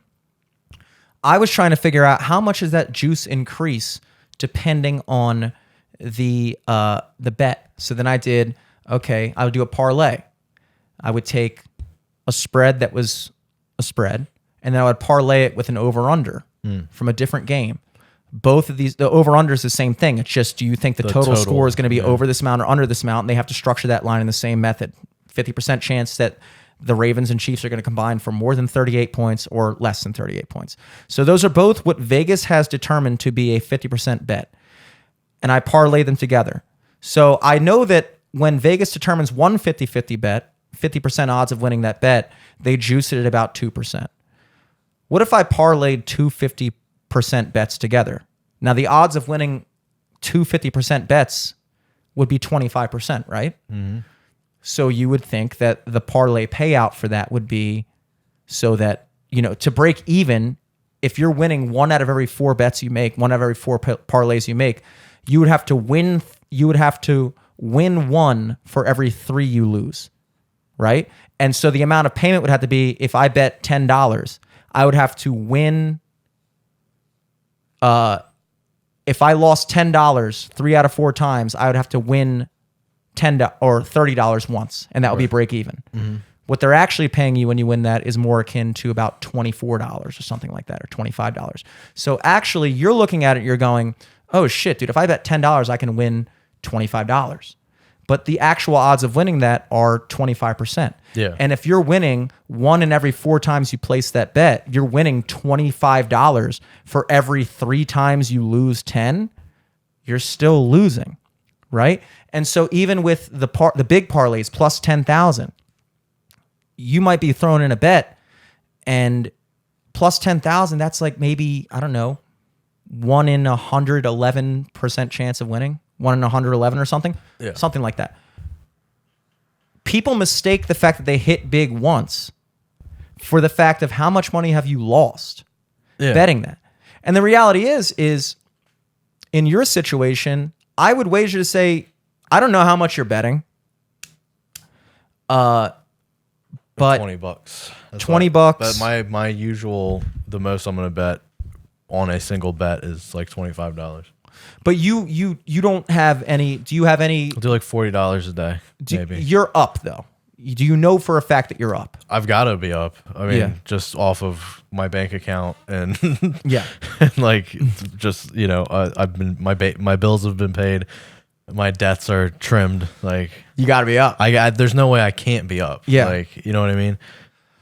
My concern is with this method is there's 2 possibilities. Either, well, there's 3 possibilities. I mean, as long as I'm like as long as you like aren't relying on it as no, I understand that. I understand that. That's where it would get into like a real problem. Like if I was like, fuck, I don't have any money, I need to go gamble. I'm not accusing you of having a problem in any way. I'm just trying to. Oh no, I'm just saying like in general, there's people that are like that. That's not me. I'm just trying to put it out there that lucky streaks happen. And, you hit a bet, whatever. But Vegas is so good at their job of actually determining what the likelihood of something happening is. When you take that athletics bet, when the Astros are playing the Athletics and you're sitting there going, yeah, the Astros are paying out minus 250, which means if I bet $25, I'll win 10, right? You're thinking that's like, yeah, I'm only going to win 10, but like, I'm definitely going to win this bet. And about 2 out of 3 times, that's the truth. But 1 out of 3 times, it's not the case. They're working out that probability. Going, if the Astros and Athletics play with this exact lineup 100 times, what percentage of the times will the Astros win?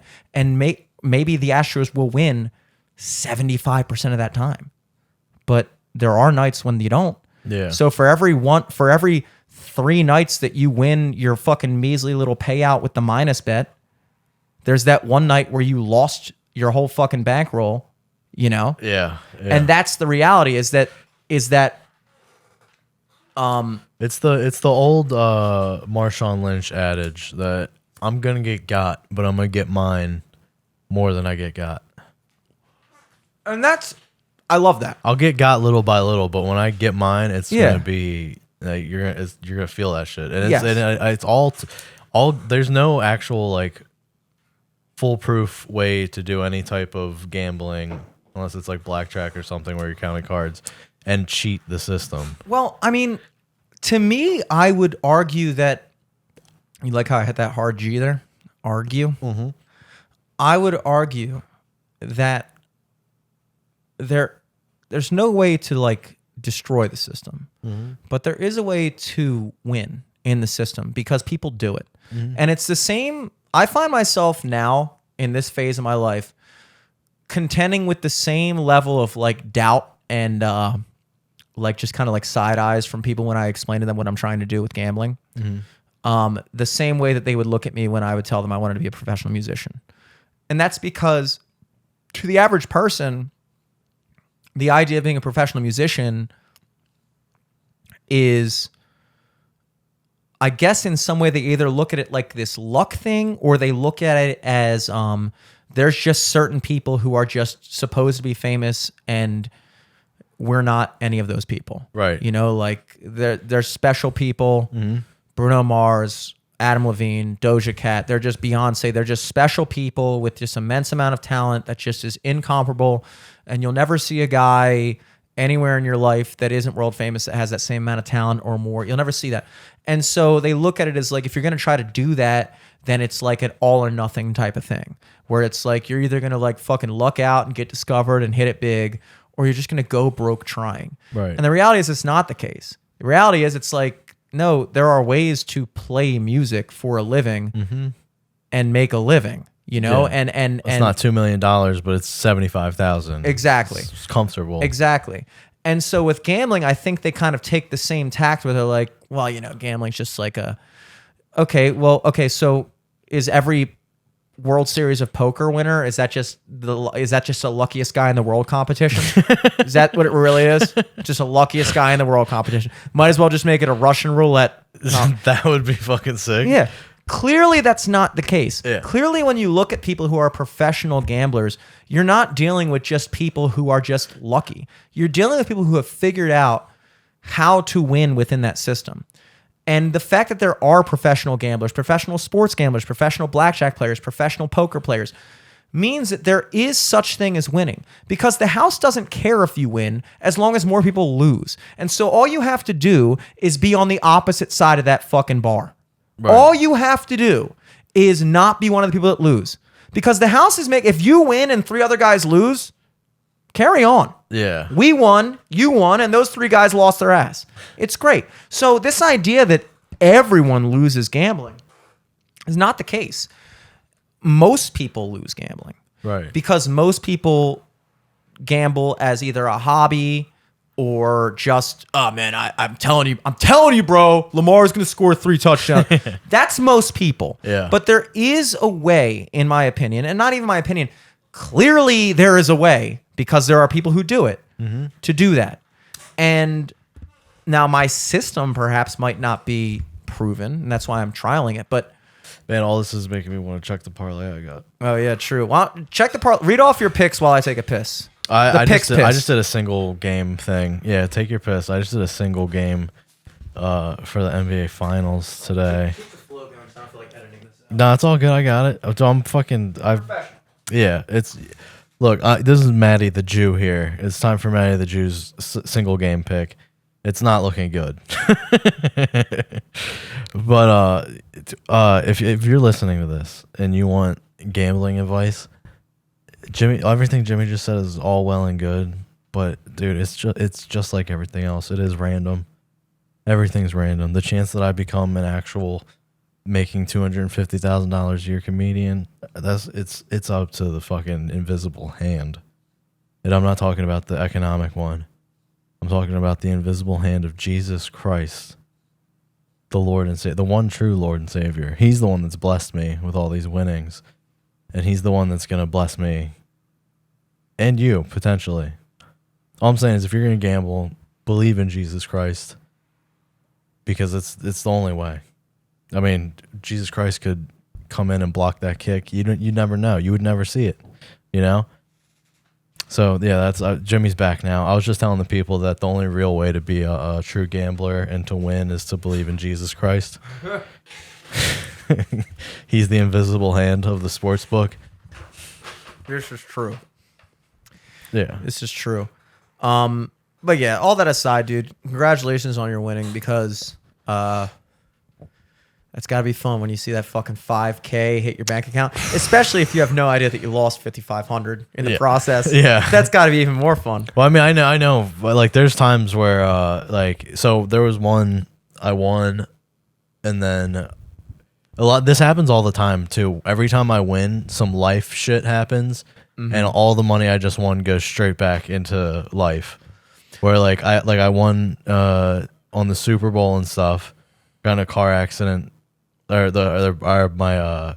to buy my car like the next week, and I didn't get as much money from insurance as I was hoping. So and this past that I just won, my fucking blow and go in my car got all fucked up, and I just had to pay like $1,200 in like fines and all types of other shit with that. Life has a way of evening out the spread at all times. Yeah. God is the ultimate odds maker. But dude. the best feeling in the world is like right after, like you get done paying rent, all this other stuff. You're waiting for your check to hit. You're like, I got $75 till tomorrow. I'm putting 25 on this thing, and then it comes out, you win $3,500. And you're like, everything's great. It's I had every now and then I've gotten so into. Because really, I mean, I said people gamble as a hobby. Gambling is my hobby. Yeah. It's something that I definitely don't do for a living, because that would be insane. I can't live off of negative $200. Yeah. There's no way. Like, there's like YouTubers and stuff that's whole thing is gambling, or Twitch streamers, I mean. Yeah. And it's just like dudes playing fucking slots all the time, and it's like they're pretending like they're winning, but they're playing with the fucking house money. There's these fake online casinos and shit give them money to do it. Yeah. It's like, so there's no real, I don't think there's any real professional gamblers aside from like poker players. I think like those dudes are playing poker. There are absolutely professional sports gamblers. There are absolutely professional sports gambling, because, and what most people tell you is, look, with a minus 110 payout, if you're betting spreads, that means that in order to break even, you'd have to win about 52.8% of your bets, call it 53%. So in order to break even, you would have to win at a rate of 53% of a 50-50 bet. So most professional gamblers are shooting for about the 54 to 56 mark. Anybody who's telling you that they're winning at a higher rate than 56% on spreads is bullshitting you. 55, when you're betting significant money, if you can win 55% and be clearing a 3% positive EV, if you're betting $100,000 and you're clearing a 3% positive EV, you've just made $3,000. But you got to have that money to make that money. And that's the reality. It's like, it's people who have figured out different systems and who are investing the time into doing their own analytics and trying to catch when the sports book has missed some component in factoring in their lines, where your line is you actually you're showing a 50% chance at 1 point higher, and so you're like, actually this is a good bet for me to take, because now I have my most recent thing I did was with baseball over-unders. I was trying to figure out the significance of a half a point in the over-under line. And so with baseball over-unders, what I did was I managed to find this gold mine of data, which is every season of baseball since 2010. And it was all the things you could ever want. The score in every inning. Oh, yeah, Baseball Savant. Or I think it was something. It was similar to that. I don't think that was the exact thing. But baseball is the perfect sport for that because baseball is the original sport that like everything is stats. Everything, every fucking thing is like his WAR, his ERA. Like it's so analytics based that like you can find historical data for that going back. Like I feel like with football and shit, it was just like a hunch up until like 10 years ago. Yeah, like they didn't start recording blocks in the NBA until like 1992. Exactly. Like baseball, I could tell you, they could tell you what the fucking guy's batting average in 1893 was. It's like, it's insane. And so what I found was every season dating back to 2010, the score in every inning, the closing spread, the closing over under, the closing run line payouts and everything. Okay. And what I did was I did a formula to figure out, okay, what was the winning percentage? I took the final score total and then compared it to the closing spread over under. And then if it won, I would give it a 1. If it didn't hit, I would give it a 0. And then so that evened out to actually surprisingly in baseball, the under hits about 50.8% of the time. And that's known data. But I compiled it myself and I got to the same number. Then I did, okay, what if I added 0.5 points to the final score? What would be the winning percentage at that rate? Basically saying, okay, maybe if the closing spread was 8 and I took the under 8, the winning percentage of that would be 50%. Right. But what if I took the closings? What if I found a sportsbook that was offering under 8.5? So I gave myself an extra half point. What would be the winning percentage to that? And that was like 54%. And then I did it for 1 whole point extra. And the winning percentage, if every final score game had 1 extra point added to it, what percentage would that have cleared the under or the over? It was like 59%.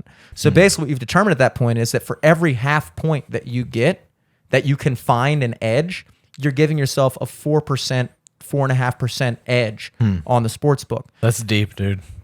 Yeah, it's a lot, but I How mean, long did it take you to do that? honestly, it was more so just like research into Google Sheets to how to like program formulas. Once I did that, Back to the Google sheet. yeah, once I did that, then I just kind of filled in the formula. Like I was originally planning on doing it manually. And looking back, wild. I can't believe I thought about it doing that. But afterwards, I was just like, no, I'll just fucking this block, enter in the formula, plus 0.5, plus 1, plus 0, and then it triggers either a 1 or a 0 for each block. And then after, I think there's like 4,000 games per baseball season or something ridiculous, maybe something like that. 162 times fucking... Yeah, however many teams there are, plus playoffs and everything. It's a lot of games. And so every season is giving you like multiple thousands of games of output. And then so it would be a 0 for a loss, a 1 for a win. And then at the end, I would take the average of 0 through 1. And that would give you your percentage winning probability. But like, that's, believe it or not, that is what those people are doing. Right. That's what Vegas is doing. And that's, in my opinion, that's how you win. Or you just fucking get lucky, man. Yeah, I'm team get lucky, dude. I'm team lucky ducks. But getting so involved with that, I've become obsessed with the idea of probability and just noticing anomalies in like my own life. It seems like it. Oh, you're going with life too. Just in general. I mean, like if you look into physics, you know, because I think my obsession with the gambling thing, not obsession, but my fascination with it is derived from my fascination with just the nature of existence. It's like thinking about like, you know, whenever people discuss physics and quantum physics, the universe and things like that, they always talk about like probabilities and things like that. Like even like, you know, the most baseline things.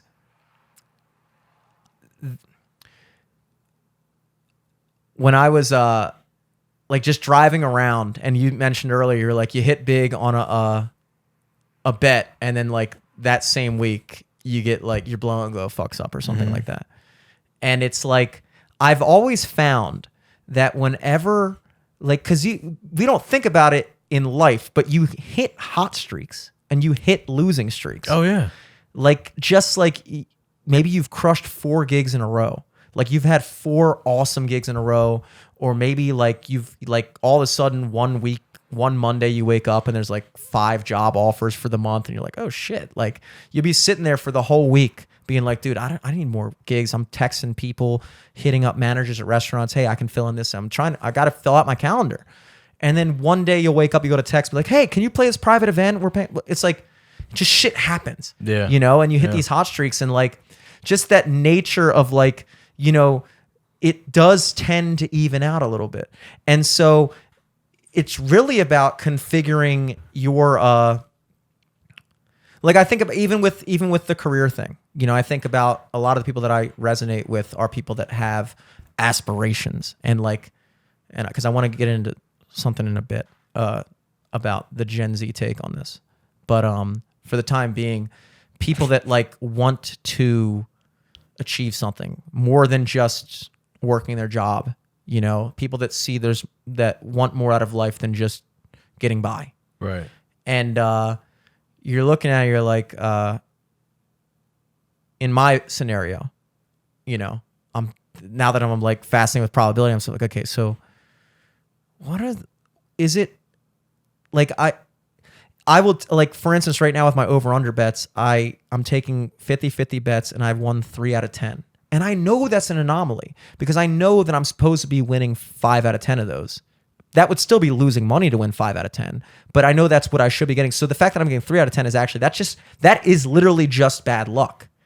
And so you're hitting bad luck streaks. I'm going like, okay, so what are the odds that if I were just to continue to fucking grind and work and make music and do the podcast, is this just like the longest bad luck streak ever?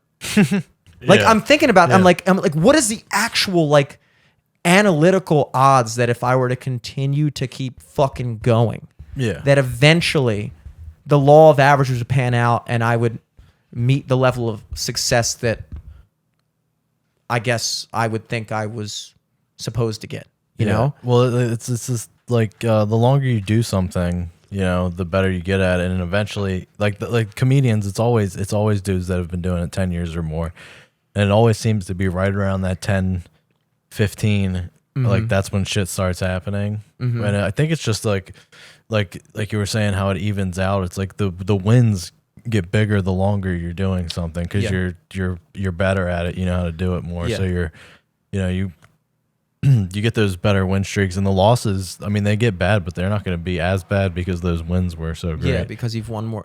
Well, even with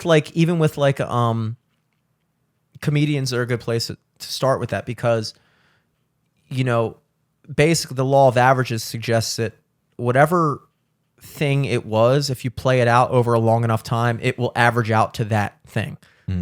And so with certain comedians, you'll see they can hit a hot streak very early. It's very feasible to suppose that like a person downloads FanDuel for the first time, knows nothing about gambling, you know, really likes Northern Iowa and just goes like, dude, I went to Northern Iowa. I'm going to fucking bet on this. Fuck it. I'll bet $100 on it just because I want to watch the game tonight. And then that plus 9,000 hits. That's their first bet they ever made. Right. And they made 9,000. Beginner's luck. Now, is that person a good gambler? Is that person, if that person continues to gamble, going to continue to make that amount of money? No, of course not. But they anomalously, they struck an anomaly. Yeah. Oh, they're saying anonymous. Damn. Anomalously. I don't know if that's a word. I don't think so. Anomaly, anomalously. Anomaly like. They anomaly Anomaly. They hit a luck streak and they lucked out. Look at comedians where like you're looking at a person with much less talent, much less development, but for whatever reason, they put out a video and that video hits the plus 10,000. Matt Rife. Okay, so I want you to explain that situation to me, but all right. It's real quick, very simple. Yeah. Just to close out the point, it's like on the same token, you could be seeing a guy who has all the things. Who has the skill, who has the like this is a working plan to actually achieve long-term success. Maybe you've got that slight edge, but maybe your first 100 rolls you still are wind up on the downside. Yeah. You know, but it's just a matter of going like, if I roll this enough, if I have that 51% edge, I know if I roll enough times, I'm going to end up winning. You know, I'm going to wind up 1% up. Right. You know, even if I lose the first however many. So like all those things you kind of learn from just like simple shit, like degenerate shit, like gambling. But tell me about Matt Rife too, because I've heard so much about him from all my least favorite people, and I want to know. What meaning you hear good stuff from your least favorite? What I mean is there's certain comics that just I haven't bothered actually looking into the situation. So I just saw people saying things about this guy, and I might just be salty because I'm like I'm not even saying good things, or I'm not even saying I side with one of the other. I just, whenever I see people talking about another comic, I just don't even bother because I'm like, this is like every fucking week or whatever. I don't fucking know. Yeah. But what's going on with this? He just he looks like handsome Squidward. Nice. And he's like a charming guy, so he can do crowd work. And it's like that's what he does. He just does like, in my opinion, shitty crowd work, where he just tries to like fuck the audience, which. Honestly, like that's been my thing the last few months is trying to fuck everybody in the audience. So seeing a handsome guy doing it and successfully, I'm unfair, like, I'm like, it's kind of bullshit, dude. But like he's just. So he's there's no scandal, there's nothing. He's just a guy who's handsome. Well, yeah, I mean, and like is he put out finding his fucking tour poster, and it was basically like the cover of a romantic novel, like. Yeah. So basically, this guy. So people hate him because he's beautiful and does girl comedy. So basically, this guy is doing exactly what every mildly attractive female comedian does. Yeah, sorta. And it just seems wrong when a guy does it. Yeah.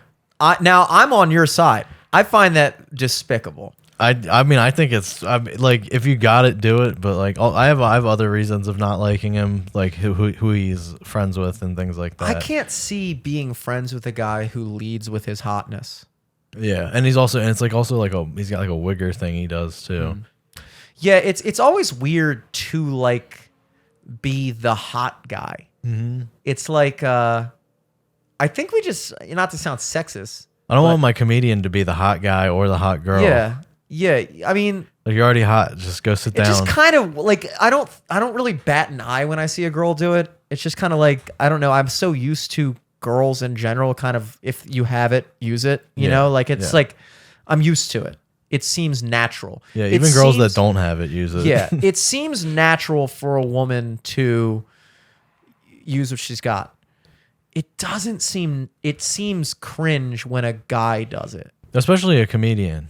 Yeah. These are supposed to be the people not taking things seriously. Yeah. And being hot, you're serious about your hot. You're serious about being hot. I'm serious about me being, I'm not, I mean, I think I'm hot, but I'm not serious about it. You're not serious about it. I don't take it that seriously. Yeah. You know? When I step on stage, I'm the sexiest guy in the world. Yeah. Not seriously. Yeah. But in my mind, I am. Well, you're supposed to bring something else to the table. It's kind of like, I don't even know if women are really that into a guy who's hot for the sake of being hot.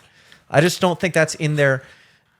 dumb fucking Midwestern. Dumb bitches, definitely. Yeah. But women are naturally less shallow than women. I mean, men. Women are less shallow than women. Women are less shallow than men, or you could make the argument that they're actually just they're equally shallow in different ways. That's what I think. Which is why we had the fish scale last time, or not last time, but a couple times ago, a few times ago. And you know what's weird is I posted that thing. I posted on my close friends on Instagram, which I let Instagram decide. Yeah, and it was all just like half of it was like the squad. Yeah, not even half of it. A small portion of it was the squad. The rest was just like girls for some reason. So I posted the DraftKings winnings, and like the next few days, there's a lot of people liking my posts and DMing me and stuff, and I was like, that's fucking gross. Yeah, you guys are fucking gross. Yeah, you saw I got a little bit of money in my bank account now. Oh, really? Come talk to me. Oh my god. Yeah, I've never been making enough money to ever know what it's like to make money. Yeah, you know what I mean? Like I've never been making enough money where other people know I'm making money. Right. You know, where like I think I'm in a place right now where people just assume that he's got to be doing something. Yeah. What does he do? Yeah. I feel like that's how if you were to ask her, like, I guess he's doing something. I don't know. He might be a drug dealer. Like, I don't know. He seems to be getting by. Yeah. I've never, that's one foot forward that I've never had is the money guy. I mean, that's the first taste I've had of it. I was always very, my dad, like my grandma was friends with me on all my social media, my dad's mom. Mm-hmm. And if I ever posted anything about money or like, you know, some trying to flex, she would call me immediately and be like, what the fuck are you doing? Somebody's going to come rob you. Yeah. And also that's just like, what is it? Like classless. Yeah. Like it's only fucking... It's the old act like you've been there before thing. Like just know that whenever you brag about something, what you're saying is that this is a new thing. Right. And that's why I actually had the discussion with guys in my band when they would make posts and be like, just hit 10,000 plays on Spotify for one of our songs. I felt like kind of a dick saying this, but I was like, dude, I want people to think that that's normal. I don't want people to think that us getting 10,000 plays on Spotify is an achievement, because so much of how people perceive you. First of all, if you saw a song on Spotify and you heard it, the same song, whether you like it or not, or I'll use a YouTube video better. It's a better example because I see myself doing this as well. A YouTube video comes up. It pops up on your autoplay. You're fucking zoned out. You watching it. You find yourself interested. It's like, it's a good video. You fucking hit the thing. You see how many views it has. You perceive it differently. If that video has 1.5 million views versus if that same video that you were enjoying watching and listening to, you pull it up and it has 93 views. Yeah. Whether you like it or not, you perceive it as more of a legitimate thing to like. Like, when you see that other people like it, it's the same science that goes behind bar science and party science. How do you throw a good party? You get enough people there to start. Once people are there, then other people see other people are there, and then it's a snowball effect. How do you get? I remember we were down in Fort Lauderdale, the first one I visited Miami with Liv. We drove down there. We went to this bar across the street from Fat Cats in Fort Lauderdale on the Strip. It was this Irish bar. There was nobody there, and sitting there, it just looked like we just got off the fucking Uber from the airport. We're like, fuck it. We drove there or something. And I was like, let's go into here. And we're sitting there and it's like, it's dead as fuck. Loud ass music. There's all kinds of bartenders around. Like they're expecting a crowd, but just nobody's there. And and Liv was like, let's just fucking, you want to go somewhere else? Like, Liv's not like a big party person either. She wasn't like trying to find like the hoppinest place ever. She was like, you want to go somewhere where there's like anything going on? And I was like, okay. But then I'm thinking like, well, like, I was like, look, I got this whole fucking like a thought experiment with her. I was like, what makes this bar any less of a good bar than that bar across the street that has a lot of people in it? Right. It's really just the fact that every single person, just like us, has walked by and saw that this bar doesn't have people, that bar does have people, and so you naturally gravitate to where other people are. It's human nature. You don't trust your own instincts. You trust the instincts of everyone around you. Yeah. And there's nothing intrinsically that makes this bar any less cool than that bar across the street, other than the fact that you see people are already there, and so more people begets more people. A crowd gets a crowd.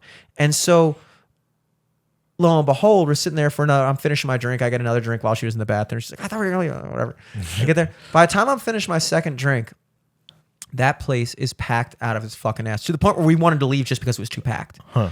And what I thought was interesting about it was like, all it takes is once someone finds it legitimate, then it validates the next person who finds it. So your first fans are your realest fans because they are watching you in terms of comedy. They're watching you and going, nobody knows who this fucking guy is. And like, let's see where this goes. But I legitimately think this guy is like really fucking good and I'm a fan of him. Mm-hmm. And then what happens is when you get your first layer of people that appreciate you, then that validates for that next layer of people that might not have been confident enough in their own instincts to like you at first, but they're like, well, I mean, he seems to have a following, so I feel like he's something to like, you know? And then they like it. And then when you hit it big, all that's really happened is that you've had enough people that started off that little fucking kindling. Yeah. And then you become so big that people just know you because people know you. And you have people that know your name that couldn't even tell you a joke you fucking made. And that's the reality of like how that shit works, you know? Mm-hmm. It just seems like that to get to that level of like being famous, you kind of have to push for that. I mean, you're not just gonna get, you know what I mean? Yeah. I guess. I mean, but you can't. That's the thing. It's like like it's guys different like, for every person. Yeah, there's guys like Dave Attell who are like, he should be famous with how good he is, but he's had like the same following for like 20 years. And it hasn't gotten any bigger or smaller, really. I mean, people come and go, but there's a beauty in being like the comics comic. Mm-hmm. I think that's cool. That's what I'm going for. I don't think Matt Rife. I think Matt Rife might be just in it for pussy. I don't know. Probably. But that's the reality. It's like when you lead with that, like it's like, first of all, that's a losing endeavor, because once you're not the hot guy anymore, then you're nothing. You know, and I don't know Matt Rife. I don't know his situation, so I'm not trying to down talk him. Yeah, I don't know him. I don't know him as a person. I don't even know his act. I don't know anything about him. So I can't even sit here and be like, I didn't appreciate his act. It's just like, if that is the case, that he's leading with his looks, it's like, yeah, that is, you can get up on that. But like, if that's all you have to offer, then at a certain point, it's like how like certain like chicks lead with being hot, even just in the dating realm. And like they put themselves out on Instagram, they're like the hot chick, and then like they wonder why they can't find a man. It's like, well, you led with the hotness thing. And so you led with like appealing to like my desire to want to fuck you. And then I did.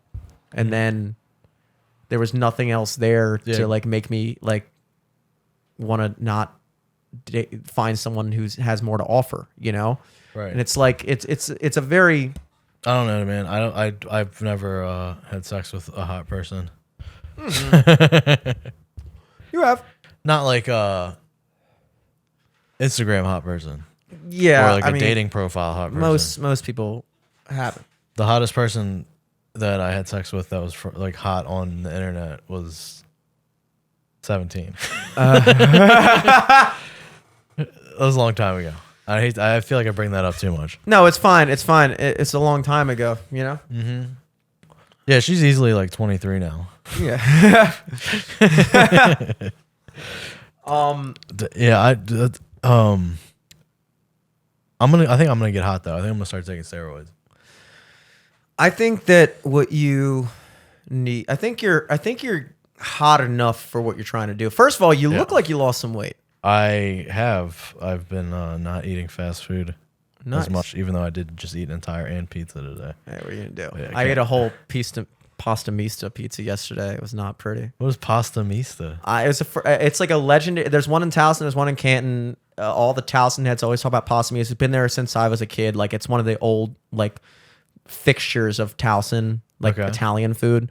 But I never ever really went there. And then yesterday I was like craving like some type of like Italian cuisine, and I thought maybe I wanted some pasta. And then I was like, you know what? Why don't I just fucking crush a pizza? Yeah, You know, and I went to Pasta Mista, and I gotta say it was fucking good. And actually, this leads into the next thing I wanted to talk to you about. I go to the counter, and there's this girl. I don't know how fucking sure old she was. She looked like she was probably 19. I'm gonna say 19. Okay. Just for the sake of the story. Fake eyelashes, the whole thing. Pretty girl though. And do you ever just want to like reach out and just pull their fake eyelashes off? I do. That's one of my intrusive thoughts I get all the time. I can't stand the eyelashes thing. I don't get it. Like, here's the thing. When you look back at like when we were kids, and when you're in like middle school, high school, the whole like emo thing was big, and all the scene kids had like their hair like straightened like that, and like the leather, the fucking studded belts, and all the skinny jeans, like Vans. yeah.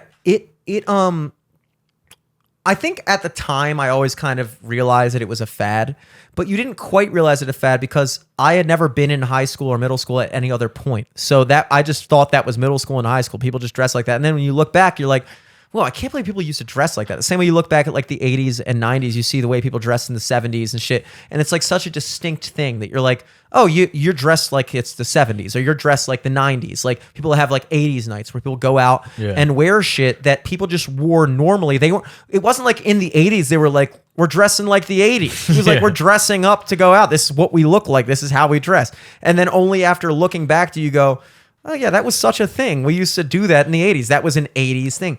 So like you look back at the emo thing, you're like, oh, that was a 2000s thing. That was the style. It was now kind of sort of 80s too, the emo thing. Yeah, it kind of was actually, now I think about it. But now it's like, I say to Liv all the time, because she will occasionally use the eyelashes thing. She's gotten less drastic about it, but she will occasionally do the eyelashes thing. And I don't say anything other than I'm like, look, this is a 20s thing. When we are older, just like you look at pictures of your mom when she Oh, was at a yeah. party in the 70s. Blown out hair and all Yeah. that shit. Yeah. You're going to look back and you're going to go, wow, I can't believe we used to do those big fake eyelashes. Like that was such a thing. And it's Yeah. like, yeah, that's what that is. And I think like when you see it that way, it's like whenever I see something that I'm like, oh, this is a thing. Like even now we're starting to the point where you can start to look back at the early 2010s and see the things. Like I'll start to see memes now of like Instagram influencer in 2010 and he's got like the V-neck with the beanie and the glasses and you're like, oh shit. Yeah, the beginning of hipsterdom. Yeah, like that was like the thing. And now we look back and like now we make fun of people that dress like that with the beanie. Like I saw some guy at a brewery and I was actually with Liv and I was like, this guy looks like he's dressed up as himself for Halloween.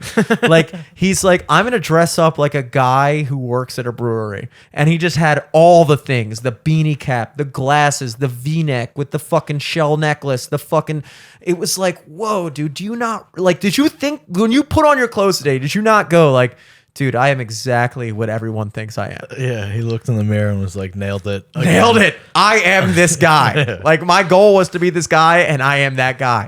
He's an NPC. Yeah.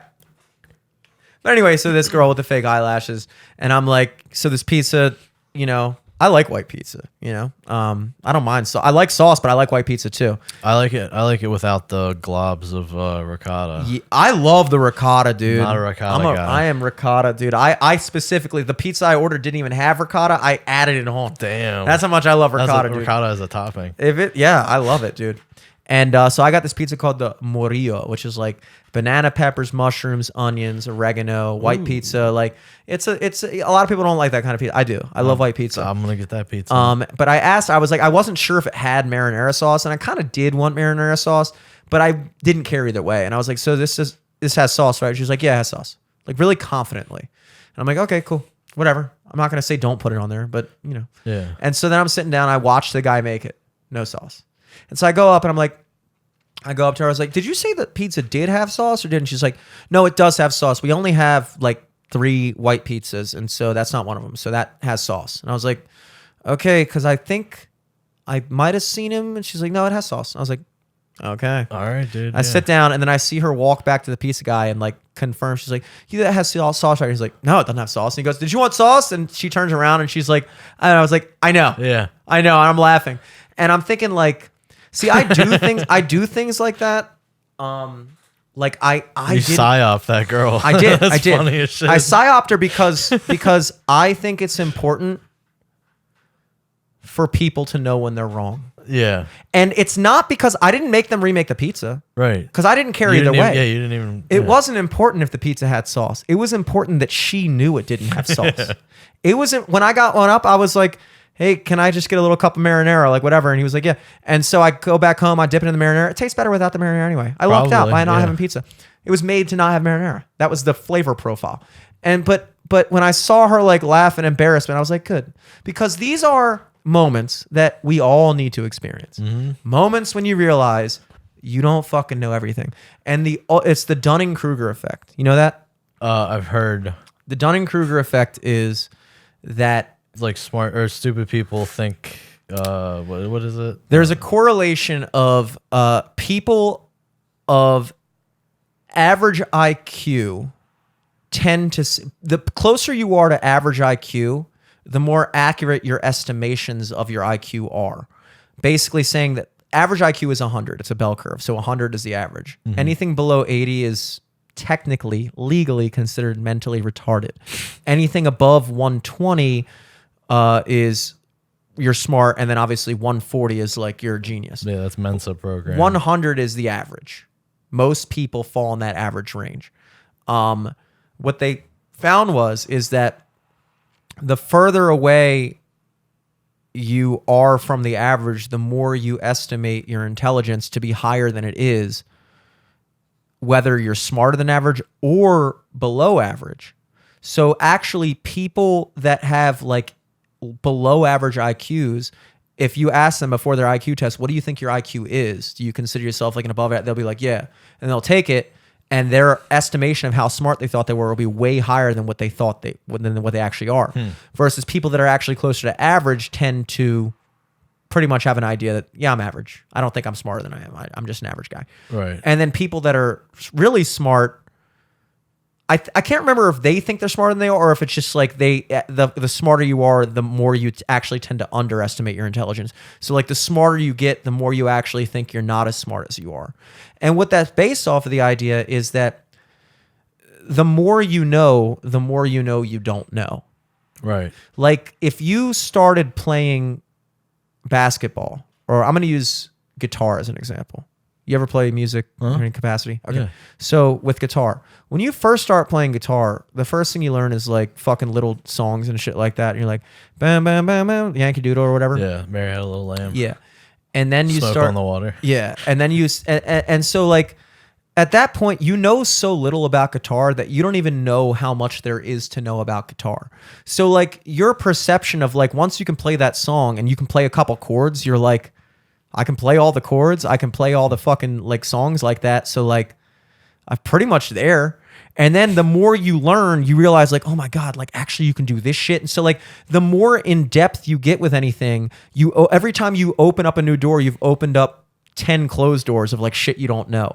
And so people that are not particularly intelligent, they think that they know more than they know because they simply don't know how much there is to know. It's kind of like when you talk to like a super like a radical political person on any side of it, whether it's a super leftist person or a super right-wing person.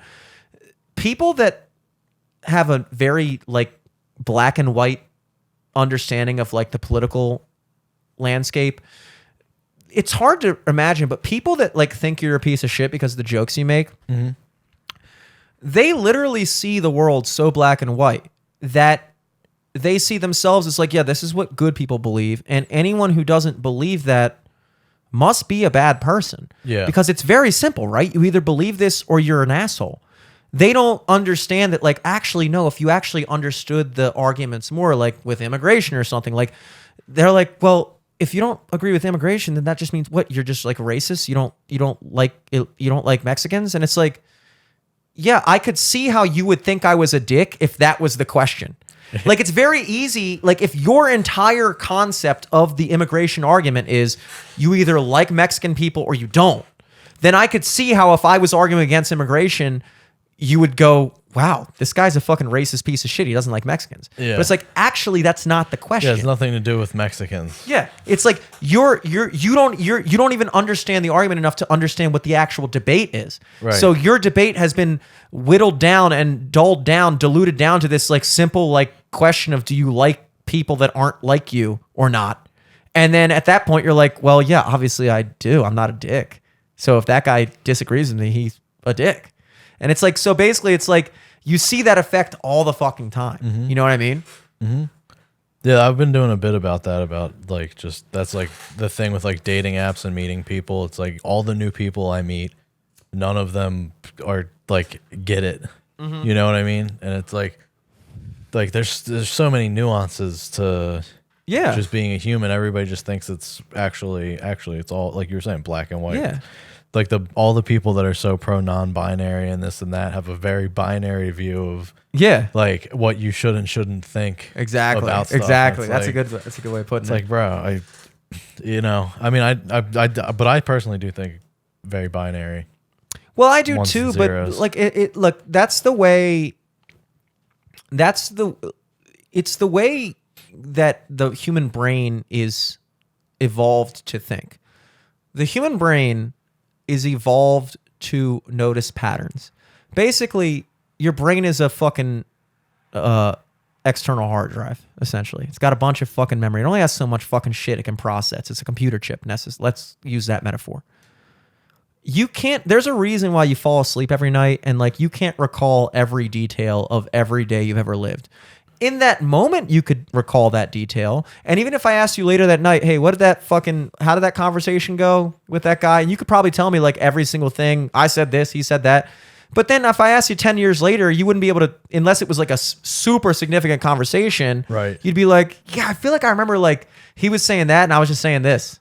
And it was like, I was saying that and he was saying that. And it's like, you couldn't tell me I said this and then he said this and then I said that. You just remember the idea of it. Yeah, you remember. You probably don't even remember the guy.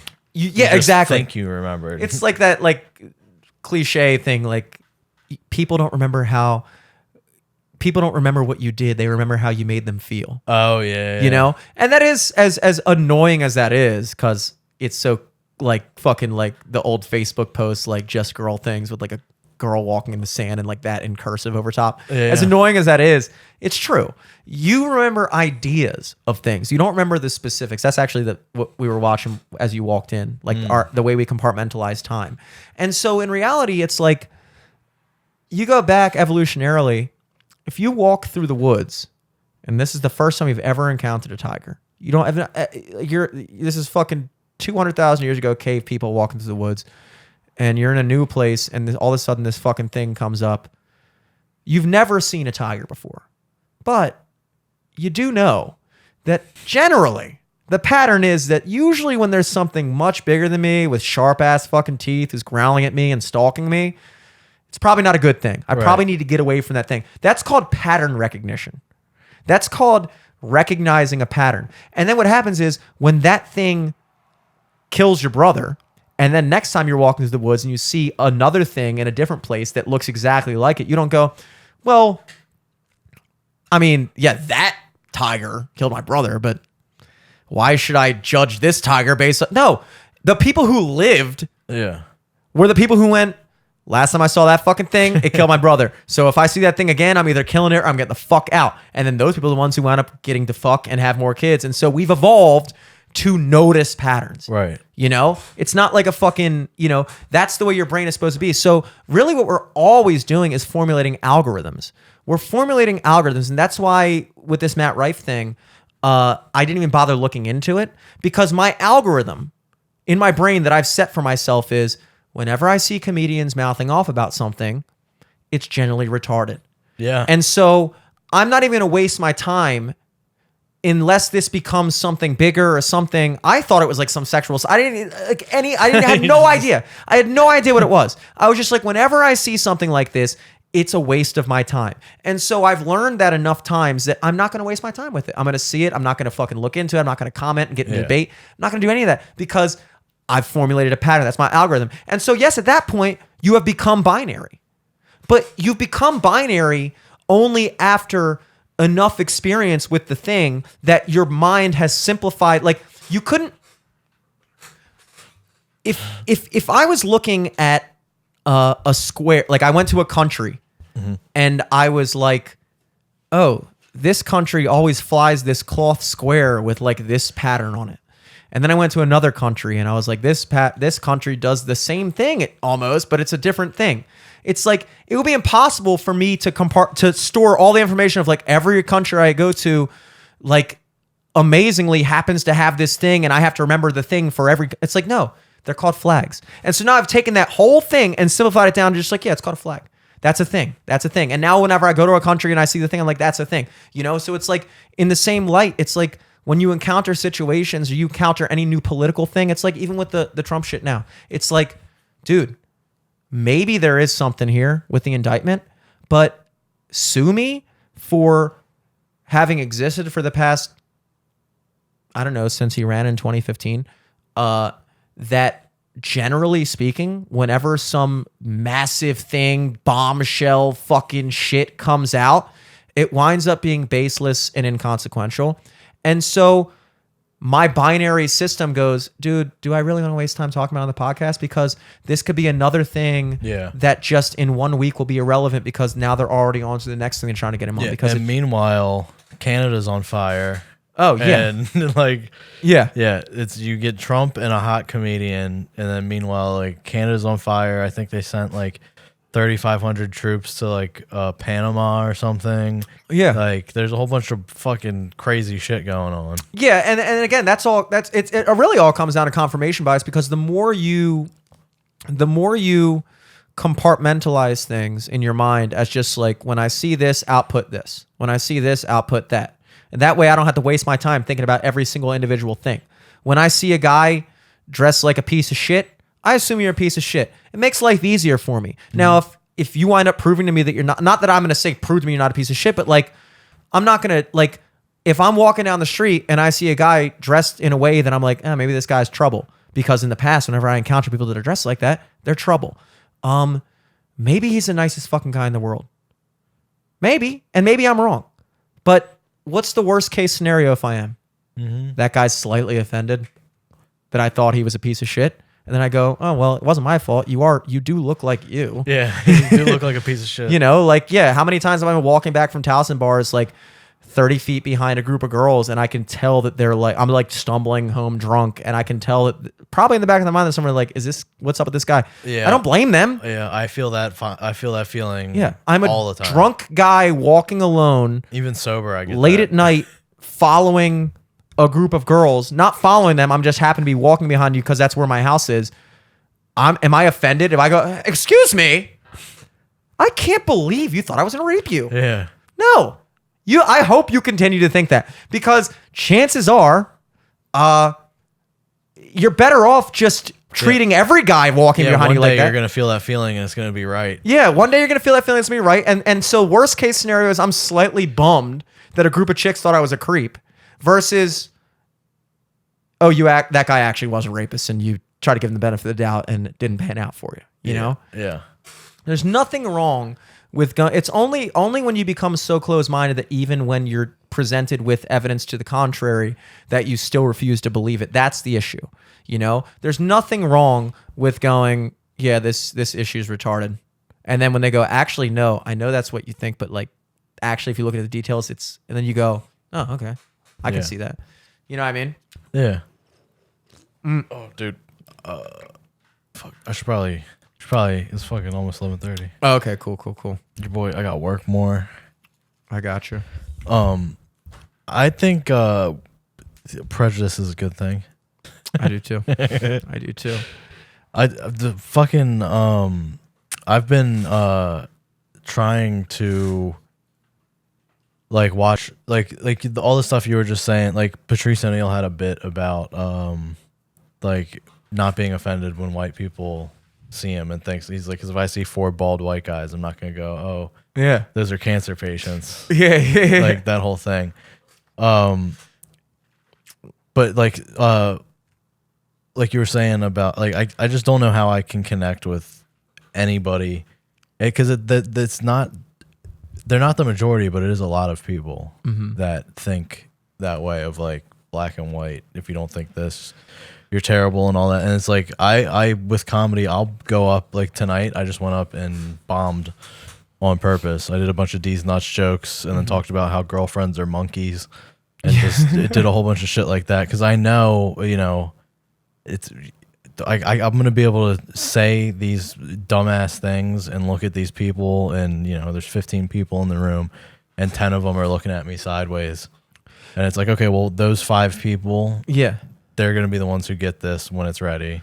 You know what I mean? Well, it's like, you know, That's the whole thing with like getting fame or getting anything. You just gotta hope there's enough people. that is really it. I mean, it's like get it. my dad always used to say with fucking finding a wife. He's like, look, this is what I wanted in a wife, like whatever, blah, blah, blah. And like, people are like, oh man, like that's really hard to find. It's like, well, you only got to find one. Yeah. There's 3.2 billion women in the fucking world. You know, I got to find one. I don't need 100 million women to live up to what I want in a wife. I need one woman to do that. And it's like kind of the same thing with like finding your audience. It's like, you know, first of all, you're never going to make everyone like you. Right. And if everyone likes you, you're doing something wrong. In fact, actually, it's it's not like, oh, well, you never will make everyone like you, but if you're like really good, then everyone. No, it's like, actually, it's the opposite. If you're really good, you might find that actually you're almost kind of narrowing your audience a little bit, because in order to when you're trying to appeal, to have mass appeal on that level, to be like a superstar celebrity, look at the actors and look at the fucking mainstream, like they aren't the ones that are like putting out like fucking cutting edge shit, or like the actors are like saying like challenging ideas. They're the ones that go up there when they accept their award and they say exactly what like the shit that you're supposed to say, and like, oh, thanks sis, we need to fucking save the tribes in Uganda, and world hunger sucks, and black people are real, and whatever. It's like, okay, great. You know, it's like you're not doing anything. You're just like being the least offensive version of anything so that there's no way you could possibly turn anyone off. And it's like, okay, yeah, you can reach peak levels of fame, but in reality, it's like, you know, when you talk about like a comic's comic or a musician's musician, you know, there's a when you're the comedian that comedians respect, that I feel like is the coolest thing, because it's like, even with like, in order for you to make a living doing comedy, all you'd really need is like, if you could find 500 people in every, fuck it, if you could find 100 people in every city. Yeah, dude, it's like 100,000 people. Yeah. In the country of what, 300 some million. Mm-hmm. Like, so what's the math on that? 100,000 out of 300 million. That's 100,000 is 10% of a million. So it's 1% of 100 million, 0.3%. yeah. You need one out of every 300 people you encounter needs to fuck with your comedy. That's like, and you can make a living. It's the like amount of trans people in America. Yeah. Yeah, exactly. Exactly. So it's like the second you stop thinking about shit from that angle of like, I want to be famous, and the second you just start thinking about it like a fucking plan, like, dude, I know I'm funny. I know that, you know, enough people think I'm funny. It's just a matter of just fucking letting enough people know that I'm funny. Yeah, and finding the right Jews the right Jews to market you and do all that stuff. Because I'm not doing that. There's unfortunately, no chance in hell. You are the wrong Jew. Yeah, I'm not fucking making TikToks and shit. I'm the wrong kind of Jew. I need a different Jew to do that stuff. I've been trying to make people that I find, like people I see in my life that I know are like very like headstrong and that type of thing. I'm like, dude, just be my manager. Do all the things for me that I'm not doing, because you obviously know how to do that shit. Nobody wants to do it just yet. I appreciate you coming through, dude. Yeah, man. I expected you to be an hour late. I worked that into my calendar. Yeah, I was. I'm sorry, I forgot. Oh, it's all good, man. Forgot about my spot. Truly, fucking Eric. Eric couldn't take the gambling talk, dude. Couldn't take it. He was probably like, "What the?" Eric doesn't like gambling. He doesn't. He thinks it's a scourge on modern society. And I think that is probably true. Yeah, whatever. It's definitely fucking people up.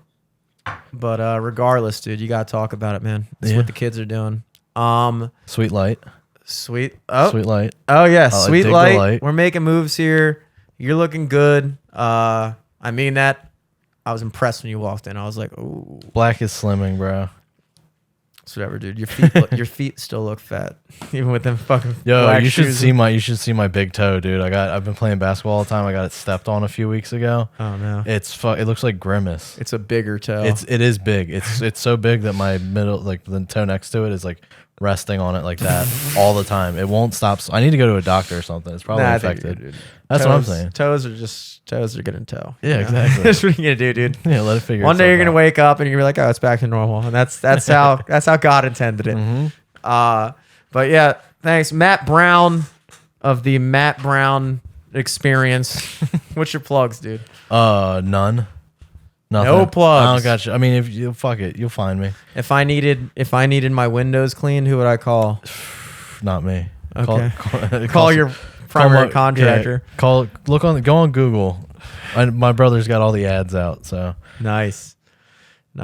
Well, as far as shit on this end, folks, June has been quite the month.